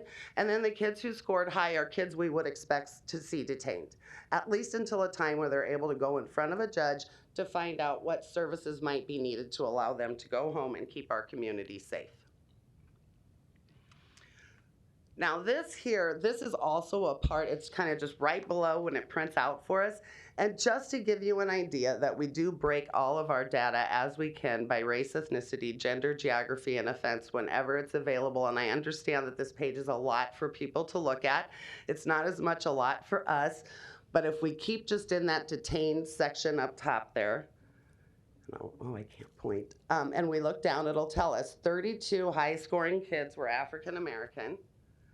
8 high-scoring kids were Latino, 4 were white. On kids detained, telling us that 10 of the kids detained who scored medium were African American. It's just more information that we have that tells us when we're looking at strategies, if I know that 10 of the kids are African American, kind of like we were talking earlier with the mental health, do I have the right people to respond? Is it going to be faces that look like the children who are in need of help? And so understanding racial ethnic disparities is important, but I will never walk the world as a Black person and be able to make that connection with the family. So these numbers are really important to how we do the work. All right, and this is kind of just all the kids, again, a different way to look at it, anything we can do to make it easier. So we saw a total of 159 kids this quarter. And then it tells us again, by race at the bottom, 102 African American youth, 48 of whom were detained, and 12 did not receive the benefit of the risk assessment instrument. And that's kind of how we look at this. There's a couple different issues in here for us to consider, but one way to share the information easier, I think, with other people. Okay, so we did have 138 kids who were given the risk assessment instrument. 4 were detained because of that auto hold we talked about. 21 were not brought to probation intake. All of those kids were detained. When we look at why those kids were detained, one of the things that obviously sticks out is that 18 of the kids were court ordered to detention. There is 1 who had lost an alternative to detention, and then 2 are those YRTC detainers. So talking about the YRTC holds again, these are theoretically auto holds. We must detain any youth who escapes from a secure institution, which in this case is our Youth Rehabilitation and Treatment Center. Depending on whether or not they have a new charge, tells us whether or not they're getting the RAI. So these kids did not come in with any new charges. They were located as escapees, so there'd be no risk assessment, and they would just wait until we can get them transportation back to where they were from. And the issue of court orders, just to take note of that number, and this is something else that we're exploring at this time. This is not easy data for Luke. For us to find out which hearing kids were in, to know where they were detained from, to then go back and read the court orders or read their probation files to try it, to get it is not as easy. So one thing that we have going, and I'm not sure if Greg Hepburn Jr. explained this last week when he was here or not, but Greg is the expediter for the Douglas County Youth Center. You guys have heard for many years about the 11 o'clock calls that we have for kids who are detained. The county attorney and the public defender, as the co-chairs of our case processing group, have worked with Kim Havakati, Mary Visek of probation, and Greg, that we have found a way that we think we can make Greg's role more efficient, a way that he'll be able to collect this information for us easier because it could be obtained at the court hearing instead of us having to find it days or weeks later. When kids are detained without the probation process, we have two ways, and this is way too in the weeds, I know, but we have two ways that we double check to make sure that we have gotten all of the youth considered. And one of our secondary checks that we do is where we locate these kids. They didn't come through probation, so we'll see them on a detention list or we'll see them on the detention population, and then we have to go back and figure out what happened, why they're here. So really excited about the work that the county attorney and the public defender are doing with Kim and Greg, and I'm hopeful that that will be something that goes really to our length of stay. The calls are not meant to reduce the population of the youth center. They are meant to start conversations about kids amongst the legal parties to say, this is what we're going to need at 2. And then at 2 o'clock, if the youth remains detained, this is what we need for him to go home or her to go home. So we're hoping that the use of the Douglas County Expediter, we've finally gotten to a place with those co-chairs and with our detention hearings that it's going to hopefully move our kids faster, and that Greg will be able to collect some data that's not as easy for Luke and I to be able to get. Okay, so slide 9. 134 youth were given the risk assessment in this quarter that we've discussed. 69 kids were detained in this quarter. 45 were released on conditions, 20 were released. The average daily population of kids in the youth center for this quarter was 46.6. The total population was 77.9. And I know that it causes a lot of confusion, at least for me, and this is what I do all day, every day, and just would offer that it might be better if all of us could present once in a while together so that we can talk, because we're all talking about one population of kids in a whole lot of different ways that turns our kids into a shell game, I think, sometimes. So maybe a presentation every once in a while with all of us together might give us some more clarity at the end of what we're talking about. But that is just the breakdown for the quarter. Okay, and what are kids detained for? 32% of the youth were detained for technical violations and 68% for offensives. Now, I know there was a lot of discussion last week about change and what change might look like. And if we're looking for one number or if we're looking for lasting change, I guess is a debate for a different day. But I thought we'd take a look back today.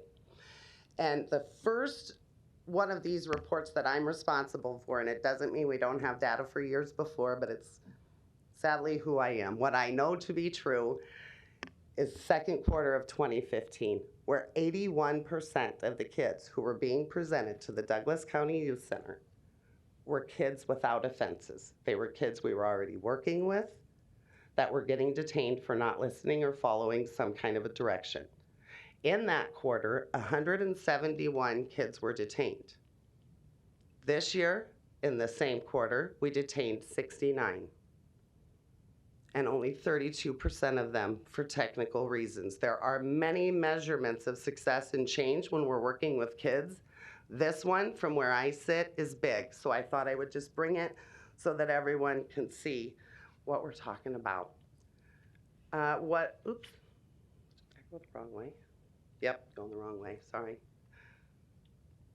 All right, so in all of this story that we talk about, kids on juvenile charges, kids on adult charges, 77.9, 46.6, what are we talking about? In this quarter, we had 25 kids who were detained because they were considered low or medium risk, which means 36% of the kids being detained are kids who are recommended to be in our community. This number also way lower than I think it's ever been in Douglas County history.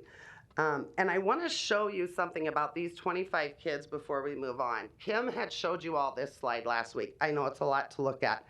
Oddly enough, though, I think when people do the work look at it, it makes complete sense to us, and I don't want anyone to try to memorize it.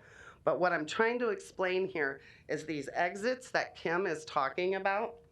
This map you have seen a lot, and I'm sorry that I can't point, but if everybody goes over to where it says law enforcement contact, way to the left on this map, and the line that goes from law enforcement contact to cite and release and to detained and to the county attorney, and then all those lines that go down on the left, those are all places that my work can help bring exits for kids to the system.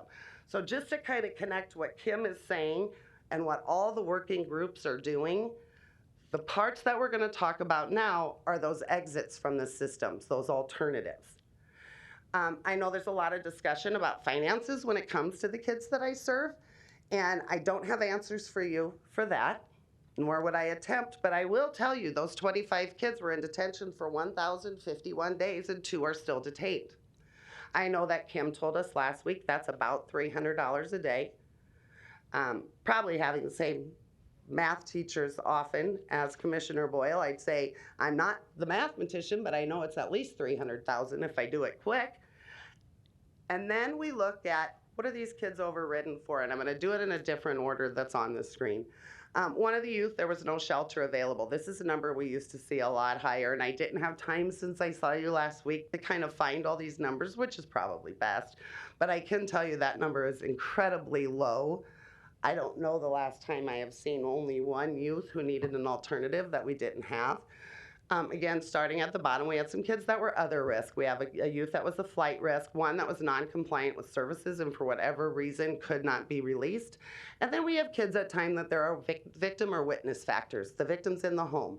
And so we have to make different decisions sometimes because protecting the victim is a big part of what we do. So looking at lost placements, kids with assaultive behaviors, this is different than we've seen in the past. Most of the times that I have come to you, what do I say? Like a broken record, and I say I'm going to get a 3x3 piece of wood and some tap shoes, and maybe if I tap when I say it, people will listen. And it is the kids who are unlawfully absent from placement. I know you have all heard me say this so many times that in this quarter, there were 5. That goes to the work that the probation department has been doing on kind of same thing there. How do we push these kids kind of back to make sure that we're doing it right? So as probation has been working to teach their staff how to find drivers of why kids are having criminal behavior and to staff cases before a child goes out of home, a probation officer will staff with their supervisor who will staff with other supervisors. We staff as a team, kind of like we did in child welfare. When you were going to remove a child, you would call all your colleagues who has time, and their job was to tell you what you were missing, what you haven't tried with this family, and that's something new to probation, to have these kind of staffings, good conversations that are keeping kids from going out of their homes. That's a probation directive, something that we're looking at there, and we're starting to see it in our detention population. Failure to appear is new. When I first started in this role, everyone told me that the problem that I had was with failure to appear. And that is where I was going to have to fix something. And I called Liz Neagley at the Nebraska State Bar Association, and I read every research thing she ever did on this, and then said, you know, it doesn't feel right because I read the intakes every day and I'm not seeing failure to appear a lot. What do we know about these warrants that we have? So we broke our warrants down and we found out the truth is you didn't have a failure to appear problem at all. They were kind of few and far between. It was the unlawful absence warrants, right?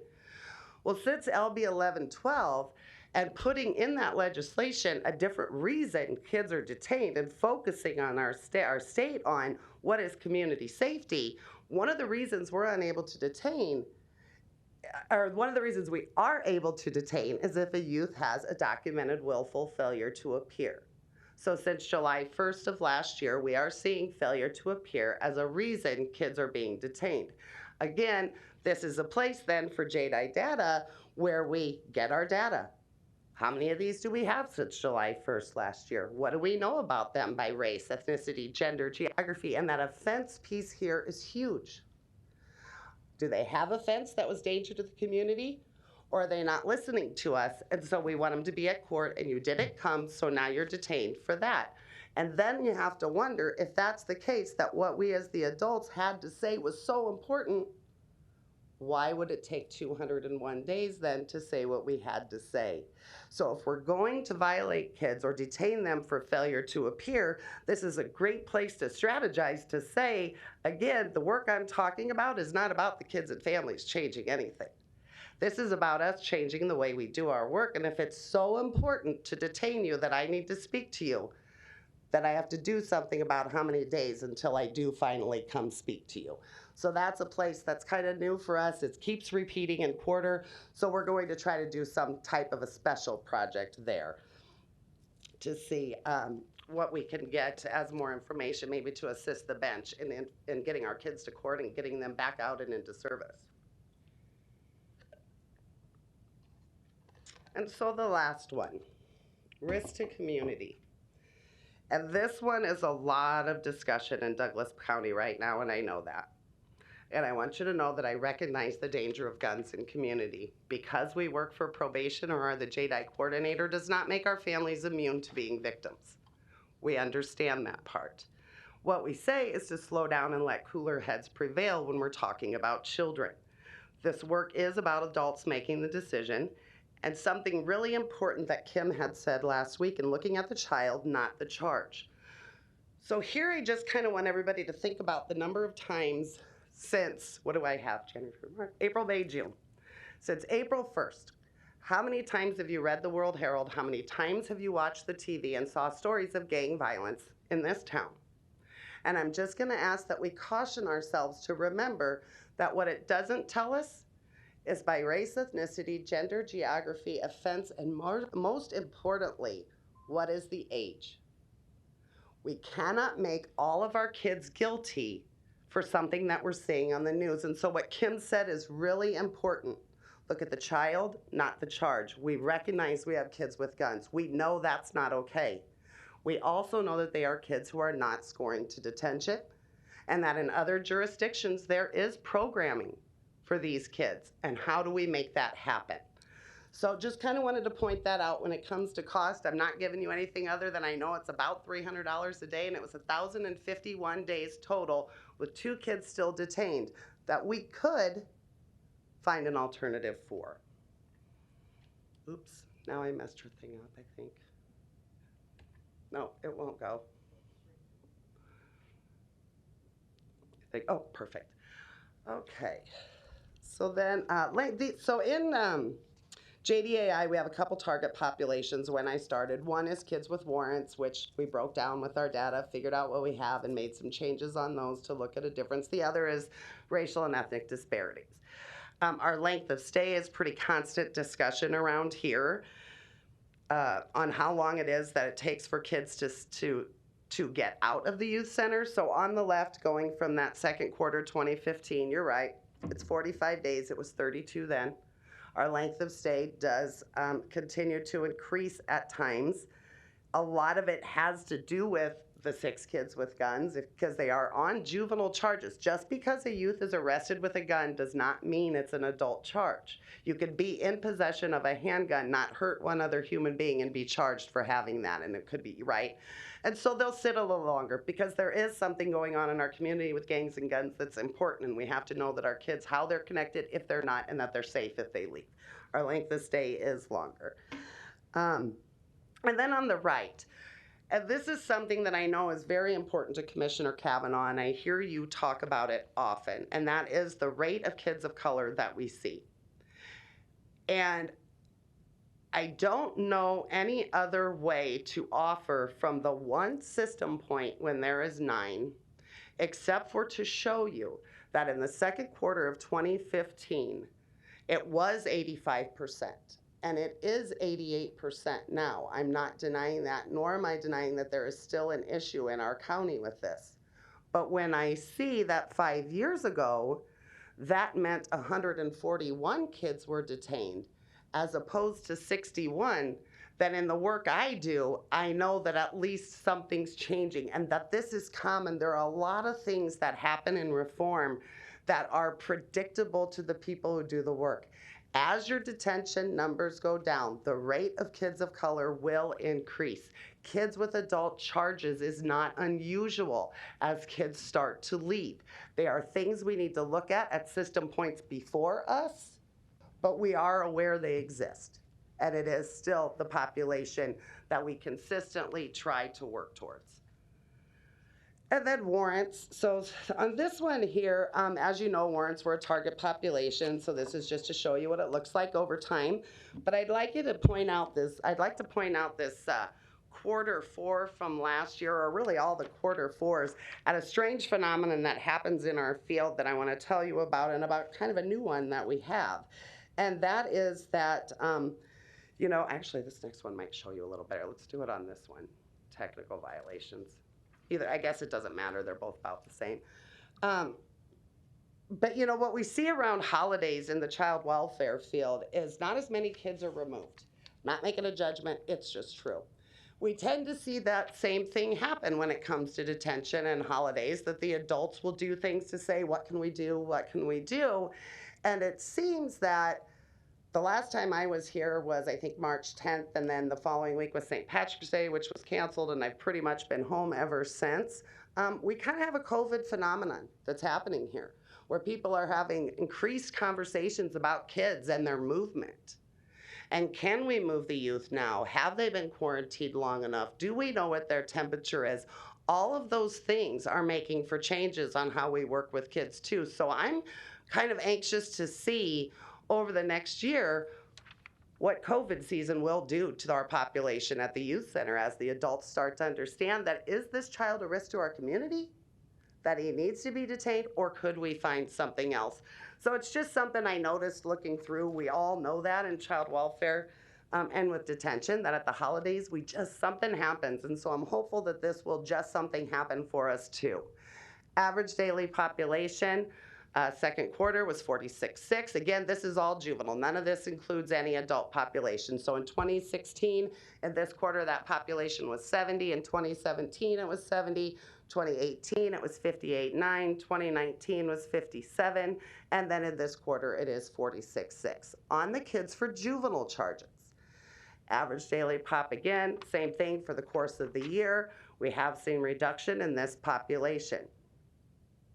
And so that's where my presentation normally ends, and I promise to be as fast as I am and not to sound as preachy as I can. But I thought I would explain these three things to you all that are really important to what I do, and they are fish finders, garden hoses, and measurements. So Commissioner Rogers has told us over and over in committee about the groundwater effect, has explained to us why race is a social deterrent, why it is a public health issue, right? And tells us about the water. And if all the fish are on the lake, at some point we're not blaming the fish, right? So I guess we look at our data as a fish finder. And that's what it is. And when I first started, we took the fish finder, we found out there was a problem with warrants in Douglas County. And we did something with that. And we talked to probation, and we talked to the bench, and we talked to everyone and said, what can we do? And it's kids we already are working with. And that's what our fish finder did. And then we talk about success. Luke and I were able to figure out what are some measurements we want here besides the population. It cannot be all we're looking at. There is some health and well-being to our kids that matter more than that number. So there have been some measures of success set up in the last 11 years since you all entered into JDI. But then there's the garden hose that I think a lot of people who don't do this every day, all day, are not aware of. But I know that anyone watching who does this knows what I'm talking about. It's the garden hose. So I can reduce the number of kids that are safely and appropriately housed at the Douglas County Youth Center, but I do that knowing those kids are somewhere. They didn't disappear. What is the system point that is impacted by the fact that I stopped the hose where I am? And so we have to think about our work that way. It cannot just be this number. It cannot just be detention. We know when we make changes, these kids go somewhere. And so when I look back, again, I just want to remind you on that piece there of the left, that is me, the law enforcement part. What's really exciting for Douglas County is there are only 3 ways for kids to enter this system. It's through their school, through their parents, or through law enforcement. And with the addition of the Juvenile Justice Administrator in Douglas County, we have someone who can help us with the schools and the parents while we work on the part that is law enforcement. And your red coordinator then is the person who helps us all, comes to our meetings and says, like Commissioner Rogers did during the presentation about mental health issues, what do we know about race? We have to do our work different. And so I am excited with the addition of Kim that finally our map has someone who is dealing with every point. And so fish finders. So when Kim presented last week, she told you we had 32 pre-adjudicated youth last year who could have remained in their homes had we had an appropriate alternative for them. So if I look at our alternative to detention minutes for February 2013, which is the year that was being discussed, 148 kids fell in that category in 2012. Last year we had 32. I know it's not the number that everyone's looking for, but I have to tell you from where I sit, that is huge. And then we look at, this again is coming just signs of change from our alternatives to detention stuff from way back, because it's all I have, is to look at those old minutes. And I see something in here that tells me how many kids were detained because of not having a parent willing to take them home. That is not something that you have seen here in at least 4 years. When I first started with probation and in this role, we saw that often. Parents weren't willing to come and get their kids. Very few people know it's a specific state safety threat in this state to say I won't pick up my child from a hospital or a detention center, leaving them with no guardian. So through training and work with our intake officers, we're able to explain why when parents say that, we get the frustration. We have kids too. But what my dad might have said in Let Her Sit and Teach Her a Lesson, we now know causes harm for kids. So we don't do that anymore. Staff secure, gone. You haven't seen a status offender in your detention facility for quite some time. Did we forget that we detained 168 status offenders in that year as an indicator of change in the work that we do?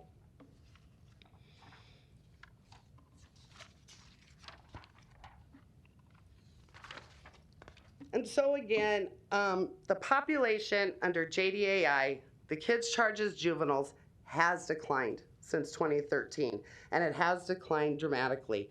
We found our first set of fish. For the kids who remain, that 25, many strategies can be considered or implemented for them at this time to eliminate the need to detain them. Our ATD and RED chairs have been doing a web series for us all to teach us more about racial and ethnic disparities and how to drill down and how to make special programs for special populations. And we saw one last week from Tacoma, Washington, a program created for 15-year-old African-American males who have guns. We can do that here. And when talking about whether or not our programs are working once the kids leave, know that Kim and Mary Vicek both, it's priority for them. We know CBA funds have been given out here for at least the 5 years I've been here, and we never get a report to find out what happened to those programs. That's priority for Kim. We should be seeing that soon. It's priority for Mary, and it's priority for Alternative to Detention Committee. We know it's not enough to send them away because we know it sparks a leak for someone else. So we are doing that work. But what we've discovered in the last couple of years is exactly what you know. The total number does not appear to be that different, but why? And it's because of the increase of kids with adult charges. Again, that's where Kim comes in. This is a population that her and my boss have asked for data from Luke and I. We collect the data. We will continue to. It's a population that we have always felt should have somebody looking over it. It's particularly nice to have it someone with her legal experience. So again, we take our fish finders and we find out kids with the warrants are mostly gone. Who is left? What do we need to do? And so we're kind of back to square one on this population. The one you asked us to do something about, we're down to 25. I showed you what their reasons are. We know there's another population of kids, So we got to just bring our fish finders back out and figure out where they're at.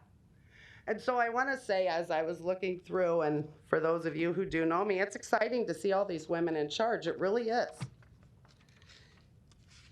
And it's hard sometimes to look back on something like this, a memo that I found when I first started. By the way, all this comes because something's wrong with me. When I first started, I needed all of your minutes, all of your presentations put in an order by date so I could find out what happened before I came. And what I found was a memo from Mary Kay Green, who I know a lot of you would remember, to Peter Nola, talking about the latest study you all had paid for, Douglas County, from the federal government, to say, what do we do about these kids who are in detention? And in that memo, it talks about how in this day and age, understanding that I was born 4 years before, so this is 30 years ago, that we should not overcrowd, right? I know, but it was hurtful when I figured out how long ago it actually was to tell you, so I figured I'd find a different way, because to say it out loud feels a little hurtful, doesn't it? Should not overcrowd our institutions in this day and age. I was 4 years old listening to Bernice LeBed's talk to my grandma at her kitchen table. To consider how traumatic detention is for a youngster, we know this. So this is where we are. I'm excited for the future. I know it doesn't feel much like it's changed, but it has. It's changed huge for us. That's all I can say. We have a new population. We have a Kim Havakati. We have a Mary Vicek. And just remembering that, you know, when we talk about women and we look back on somebody like Gloria Steinem, who reminds us that the problem for men and women both is not what we've learned. It's what we need to unlearn, to do the right thing for our kids, and that this work is never finished. So that's all I have. Questions? No, I don't have questions. Okay. I'm good. Commissioner Boyle. Yes, it was an interesting report. I made a lot of notes. Can you tell me, is there any testing for lead in the young people who come in? I suppose that would involve drawing blood, but I heard Ben Gray talking about it the other day, and I've heard Chris as well, and I think I'm really curious whether, because of the problems with lead on the north side, and I guess to extends to the south somewhat, but any information on that? I can tell you I asked the same question 5 years ago, because we know what lead does to kids' behaviors and makes them look non-compliant and assaultive. We also know what Douglas County's history is when it comes to, I believe it was a Sarco, and what's happening to people's front yards all over where they're taking our dirt away. The answer, as far as I know, is no. I think it's a great question. Well, I think, you know, I mean, it's kind of in the category with Marianne, and I've talked about this, head injuries and trauma and things like that.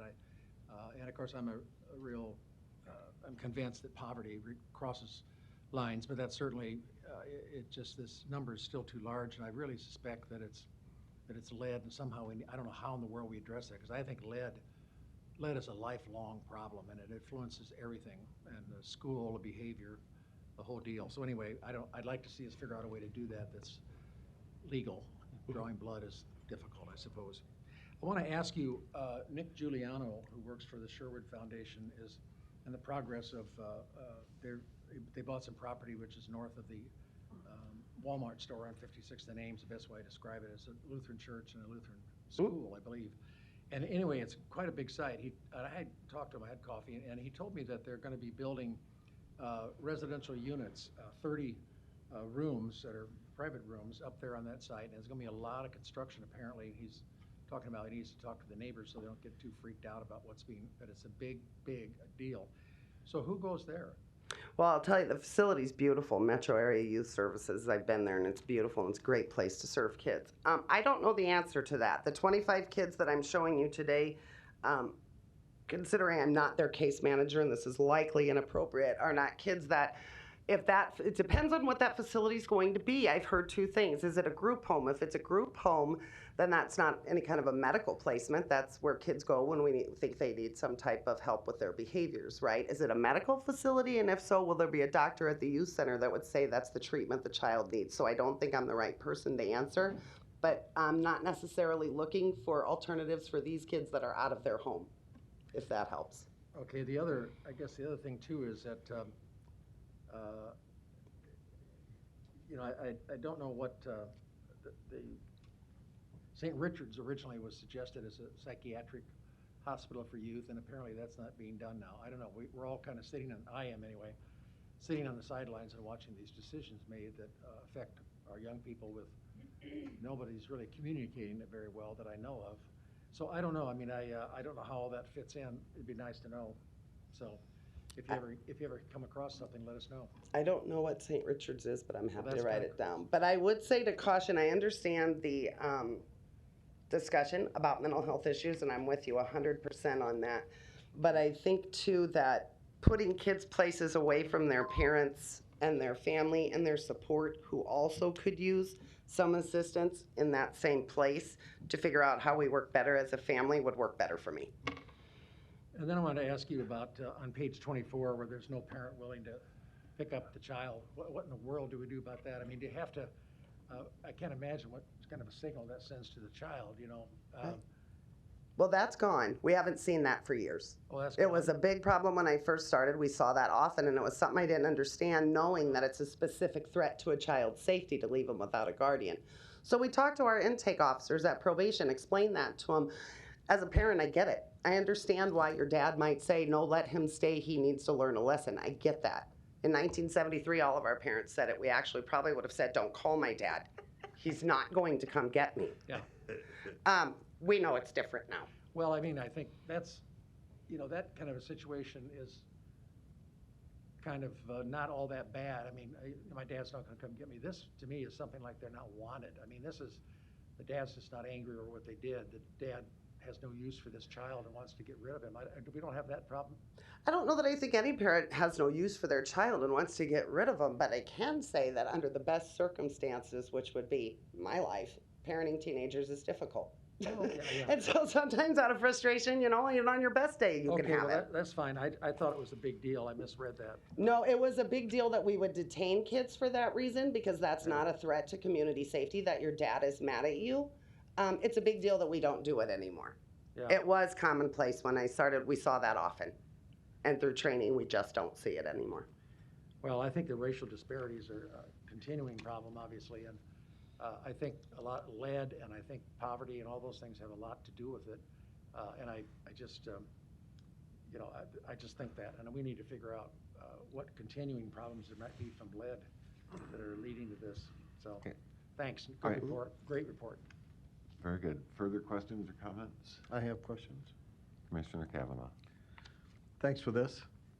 Every time you do this, it gets better and better. So your grandmother would be very proud of you. Oh, thank you.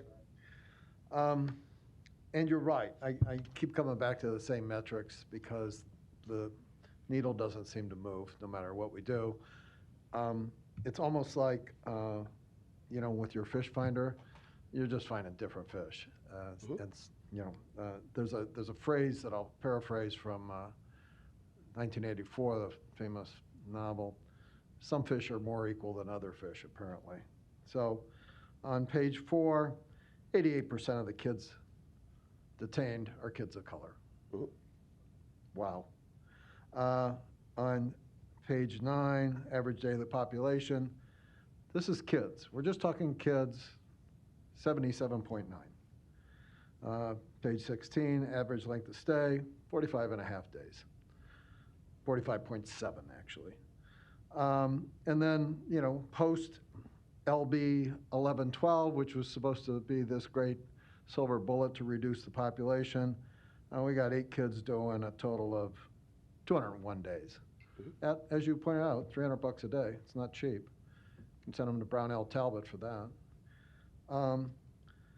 It's just kind of frustrating to see this disparity over and over, year in and year out. And going back, I mean, you're exactly right. We should have you here the same day that we have Brad Alexander here, and the same day that we have Kim Havakati here. And, you know, we're all talking about the same kids. Looking at it from different ways is confusing. It's confusing for me. It's got to be maddening for you folks, because we're all talking about the same kids. And the metrics don't change. The needle doesn't move. I'm all for these programs to get kids out of the system and to make it better. I keep seeing this event horizon, and it never gets here. It never gets here. It never gets here. The stuff we're talking about always seems to have a future tense to it, or it's going to involve meetings, or a committee, or a report. I spent 9 years in the public defender's office sitting down with, large part of it, children in a room who had problems in juvenile court, trying to solve their legal problems. And our guiding principle was get your kid out of jail. Get your kid out of jail. Reduce that population by getting your kid out of jail. There's a million ways to do that, and a lot of good lawyers over there doing that today. They're actually having probably as much effect as anything that we've heard about in terms of these programs or anything else on a kid's life, because while they're in there, they're not progressing. It's problematic because if you get them out of jail, where do they go? And they're not going back to straight families a lot of the times. They're not going back to any families a lot of the times. So how do we deal with that? I got a kid, he's a swimmer, goes to swim practice at Omaha Boys, Omaha School for Boys on North 52nd Street. Yeah, gorgeous campus, huge. I drive by Boys Town every day. Gorgeous campus, huge. So, having new stuff like Commissioner Boyle was talking about, that's great. We've had huge stuff for generations, for 100 years. It doesn't seem to move the needle. I mean, if we could bring Father Flanagan back here from the beyond, oh my God, he'd have another heart attack, because it doesn't seem to change. We're spending, if you go back to, where the numbers were higher, we're spending way more dollars today than when the numbers were even higher. So, the costs go up, kids of color are disproportionately incarcerated, legislative changes that are supposed to help don't, average daily population doesn't change, average length of stay stays static, and we spend more money on it. It's really maddening. You're the canary in the coal mine. I mean, I'm not saying anything other than good things about your report, because it tells us where we are.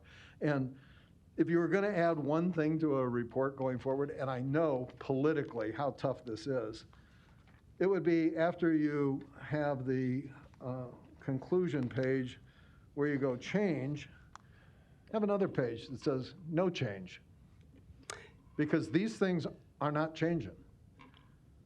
These percentages of kids of color are not changing. These percentages of kids in detention are not changing.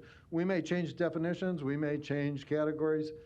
The numbers that we're talking about aren't changing. And I've been watching this now for years and hearing a lot about these programs, and now this new kids jail that we're going to put up that's now going to be expanded, Commissioner Boyle says at the behest of Mr. Yanni, to 92 beds. That's a change in the wrong direction. So I commend you for doing this, and Kim Havakati and the folks at the youth center, you're doing good work, but boy, it's frustrating not to see substantive change in this community. We can do better than this. Thank you. Commissioner Borgeson. Yes, thank you very much for your report, and my eyes are looking at it a little differently, and that is there has been change, and you pointed it out, definitely. I mean, just go to page 16, when we had 141 kids detained, and we're down to 61. So again, you just said, when you came, the issue was those with warrants, and we addressed that.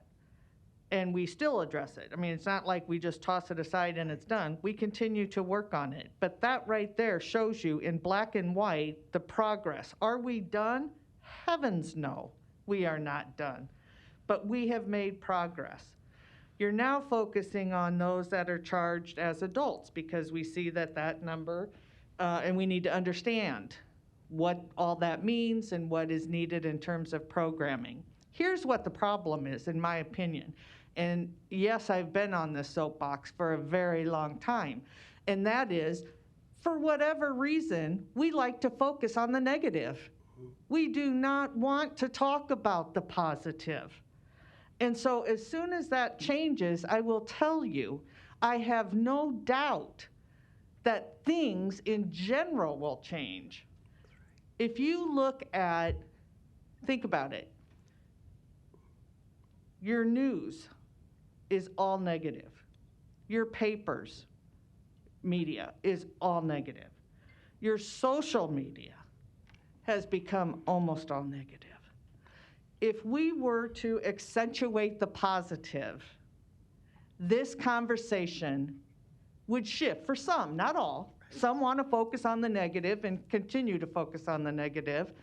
You just brought to us the positive changes that we have made over at our detention center, which then does go out into our community in helping our youth so they're not sitting in a detention center. Is our work done?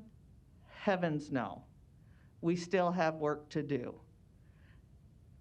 And that's what we're doing. But again, I think if there is some way, again, to continue to bring to us the positive changes that we have seen in a clear and concise way, which is pretty darn clear and concise, in my opinion, of what you've just presented, I think that's a good thing. And I have a lot more. This is just because I saw very little last week and thought, for the same reason, we have to stop the negative. And another thing to realize is this kids on adult charges, this has increased a lot in the last 5 years. And I need us to really have the cooler heads on this. I got a few calls this week. One from my daughter. That guy needs to be in prison for life, doesn't he? What guy? What are we talking about? Well, my friend Bridget says he should be in prison for life. Okay, well, first of all, who is he? That kid in Kenosha. Okay. The kid in Kenosha that walked down the street and killed 2 people. Okay. And now is responsible for the whole world's racial upset. Understanding that what I know, this is what I told my child. I say, don't push the button that says mom unless it's me you're looking for. Here's what I know. I know he's 17. I know his name is Kyle. I know he's alleged to have killed 2 people. I know he looks like me, and I know he has a name one of my friends would give his kid. I also know that if he presents to probation intake in Douglas County, Nebraska, that one of Heather Briggs, the only people in this town whose work we look at all day, every day, in every meeting with 5 staff, will meet him as a 17-year-old child, figure out the microcosm of his life. Is it lead? Is it parents? What was it? What is it? Because we should all know when a 17-year-old acts like that, we are all responsible. He is not responsible for what Wolf Blitzer says about him, and it's not a part of the intake. These are still children. And the numbers have changed. We have an issue with kids with adult charges. Why? Why are there more now than there were then? Why, when I started, were there 5 or 6 kids on adult charges, and now there's 30? It's a new question. And yes, I think, Commissioner Kavanaugh, you're right. It is different fish with a different set of issues. And a different, because JDAI is the kids on juvenile charges. So what you entered into with JDAI is doing the parts it's supposed to. Kim now is here working with the Administrative Office of the Courts and Probation and Law Enforcement to do something about this population now. I want to end with, again, wrapping back around, that there have been positive changes that have been made, and I don't want to lose sight of that. Right. Because, again, we continually hear and talk about the negative. Not that they shouldn't be talked about, right, but we need to also accentuate the positive in order to make changes that need to occur in this community. Thank you. I was just informed that the City Council is having a special meeting at 1 o'clock. I thought we had till 1:30, so we will have to have everything wrapped up by 1 o'clock. Commissioner Rogers. Thank you, Mr. Chair. Shelley, I want to thank you for the report and you know, the tone which you put it in. there was a friend of mine, late past, many of you know him, Joe Edmondson. Oh. And Little Joe. Joe. Oh, years ago. Yeah. Actually, 01. Yeah, 02. And Joe saying for his group was, this is not magic, it's hard work. And I say that to say, there was 4 of us that were here when the corrections was averaging somewhere like 220, 210 a day. And I think we can attest to the fact that we saw ebbs and flows. We saw people crying, whining, saying you needed to build a bigger jail. You saw people down talking it basically just like we just heard now. It's just like down talking the economy, saying that this is no good. The fact is that the numbers went down. The smaller the numbers go, the harder the kids get. And that is a different kind of fish. Legislative changes, we made legislative changes for the last 10 years, and every time somebody slipped through it. Failure to appears or the new catch-all phrase for safety of the child. And so we just have to go there and get at that. I've heard a lot of arguments here, but, I would definitely take sincerely anybody's arguments for concern if you put the work in. So to keep yelling about racial and ethnic disparities and you're not seeing active at the table, that's just popping off. Because, you can't have both sides of an argument. You want, you want more beds, and then you criticize when you hear a rumor of more beds. So you're trying to play both sides of the scale. This has been hard work. We went to a next phase of it, and I thank everybody on the board. And I look forward to what's happening because all of these things we're lined up to be able to go with that. So I thank you for your report, and definitely thank you for the note of the promise. It's a message we definitely need. Thank you. Indeed. Thank you. Commissioner Boyle. Okay. All right. Very good. All right, thank you. Very, Thank you. very much. Yep. Yes. A little taller. Push. Yes, thank you for that. Good report. Okay, moving down the agenda, I'm hoping there's nothing under legislative issues. I'm going to skip over that and move down to, I believe it's our last action item. Okay. And I will second that. This is to provide for the use of 80 hours of vacation payout as an additional option for change in payroll from a current pay status to an arrears pay status. So just a follow-up of something that we've been working on for a few weeks here. I want to personally, though, thank Clerk Esch for making this happen so fast. I went to him last week and said, is there any way that we could consider this as yet another option? And he said, it'll be tough, but not impossible. I'll try to make it happen, and he did. And I thank you on behalf of the impacted employees for doing that. Further conversation to that item before we vote. Commissioner Boyle. So I'll call it a complaint, but a comment. I was looking to see if he's here from Mr. Cohen about his employees and so forth. Some people felt like they were getting not getting a good deal. I don't know what else we can do to convince them that it is, but anyway, he told me that. This is what we can do to convince them that it is. Yes. This is, Okay. this actually, we've already got the motion. This actually came from his comment. Oh, Paul Cohen good. came and in working it through with the clerk, I think we found a good solution. Yep. That needed to be corrected. Yep. This is only for employees that use Oracle, so the fact that the public defender chooses not to use the Oracle system, his employees are not going to be qualified for this, but right. that's how it works out. Could we please vote? Commissioner Borgeson? Yes. Commissioner Boyle? Yes. Commissioner Kavanaugh? Commissioner Kraft cannot vote. Commissioner Morgan? Yes. Commissioner Rogers? Mr. Chair? Yes. Motion passes 6-0. Thank you all for that. We do have need for an executive session to discuss negotiations and a legal opinion, which is kind of interesting. Commissioners, that's actually, I believe it's litigation and legal advice is what we have Litigation today. and legal advice. Thank you. We do not Motion have to any approve. negotiations. All right, we have a motion and a second to adjourn into executive session for litigation and legal advice. When we come out of executive session, we will not be taking any further public action other than to adjourn. Could we please have the vote on exec session? Sure. Commissioner Borgeson? Yes. Commissioner Boyle? Commissioner Kavanaugh?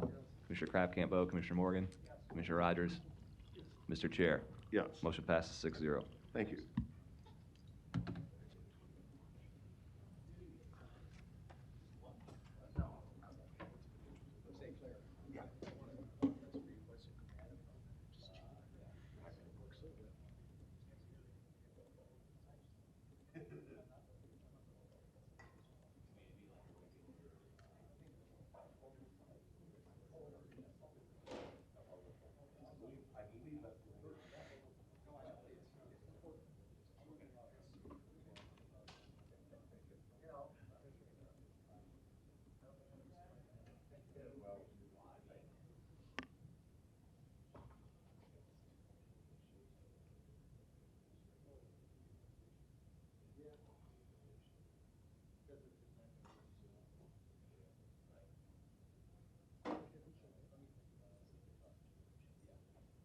Dan, I did hit record for the meeting for you.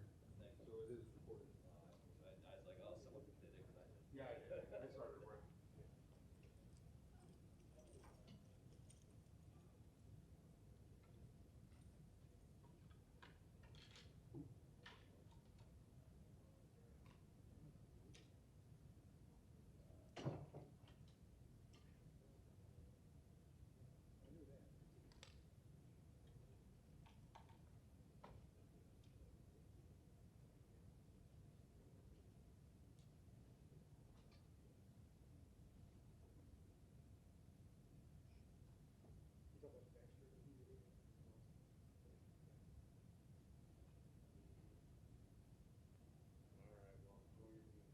Again, you've heard about this model, right? That means it's going to be a problem. Very simple, very similar.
What's that? It's the system, like the voting system and not the computer itself. Yeah, It well, doesn't work. well, I mean, we could get the.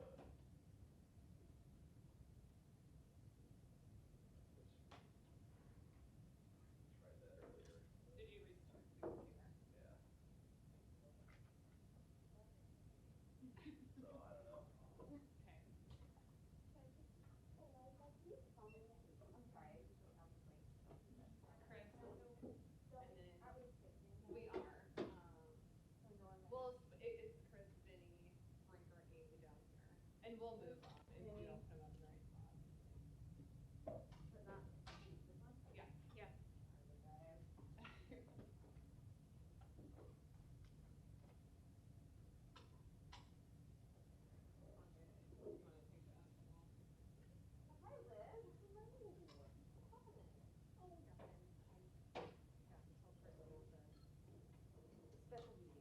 Oh, shoot, okay. And then on the back there,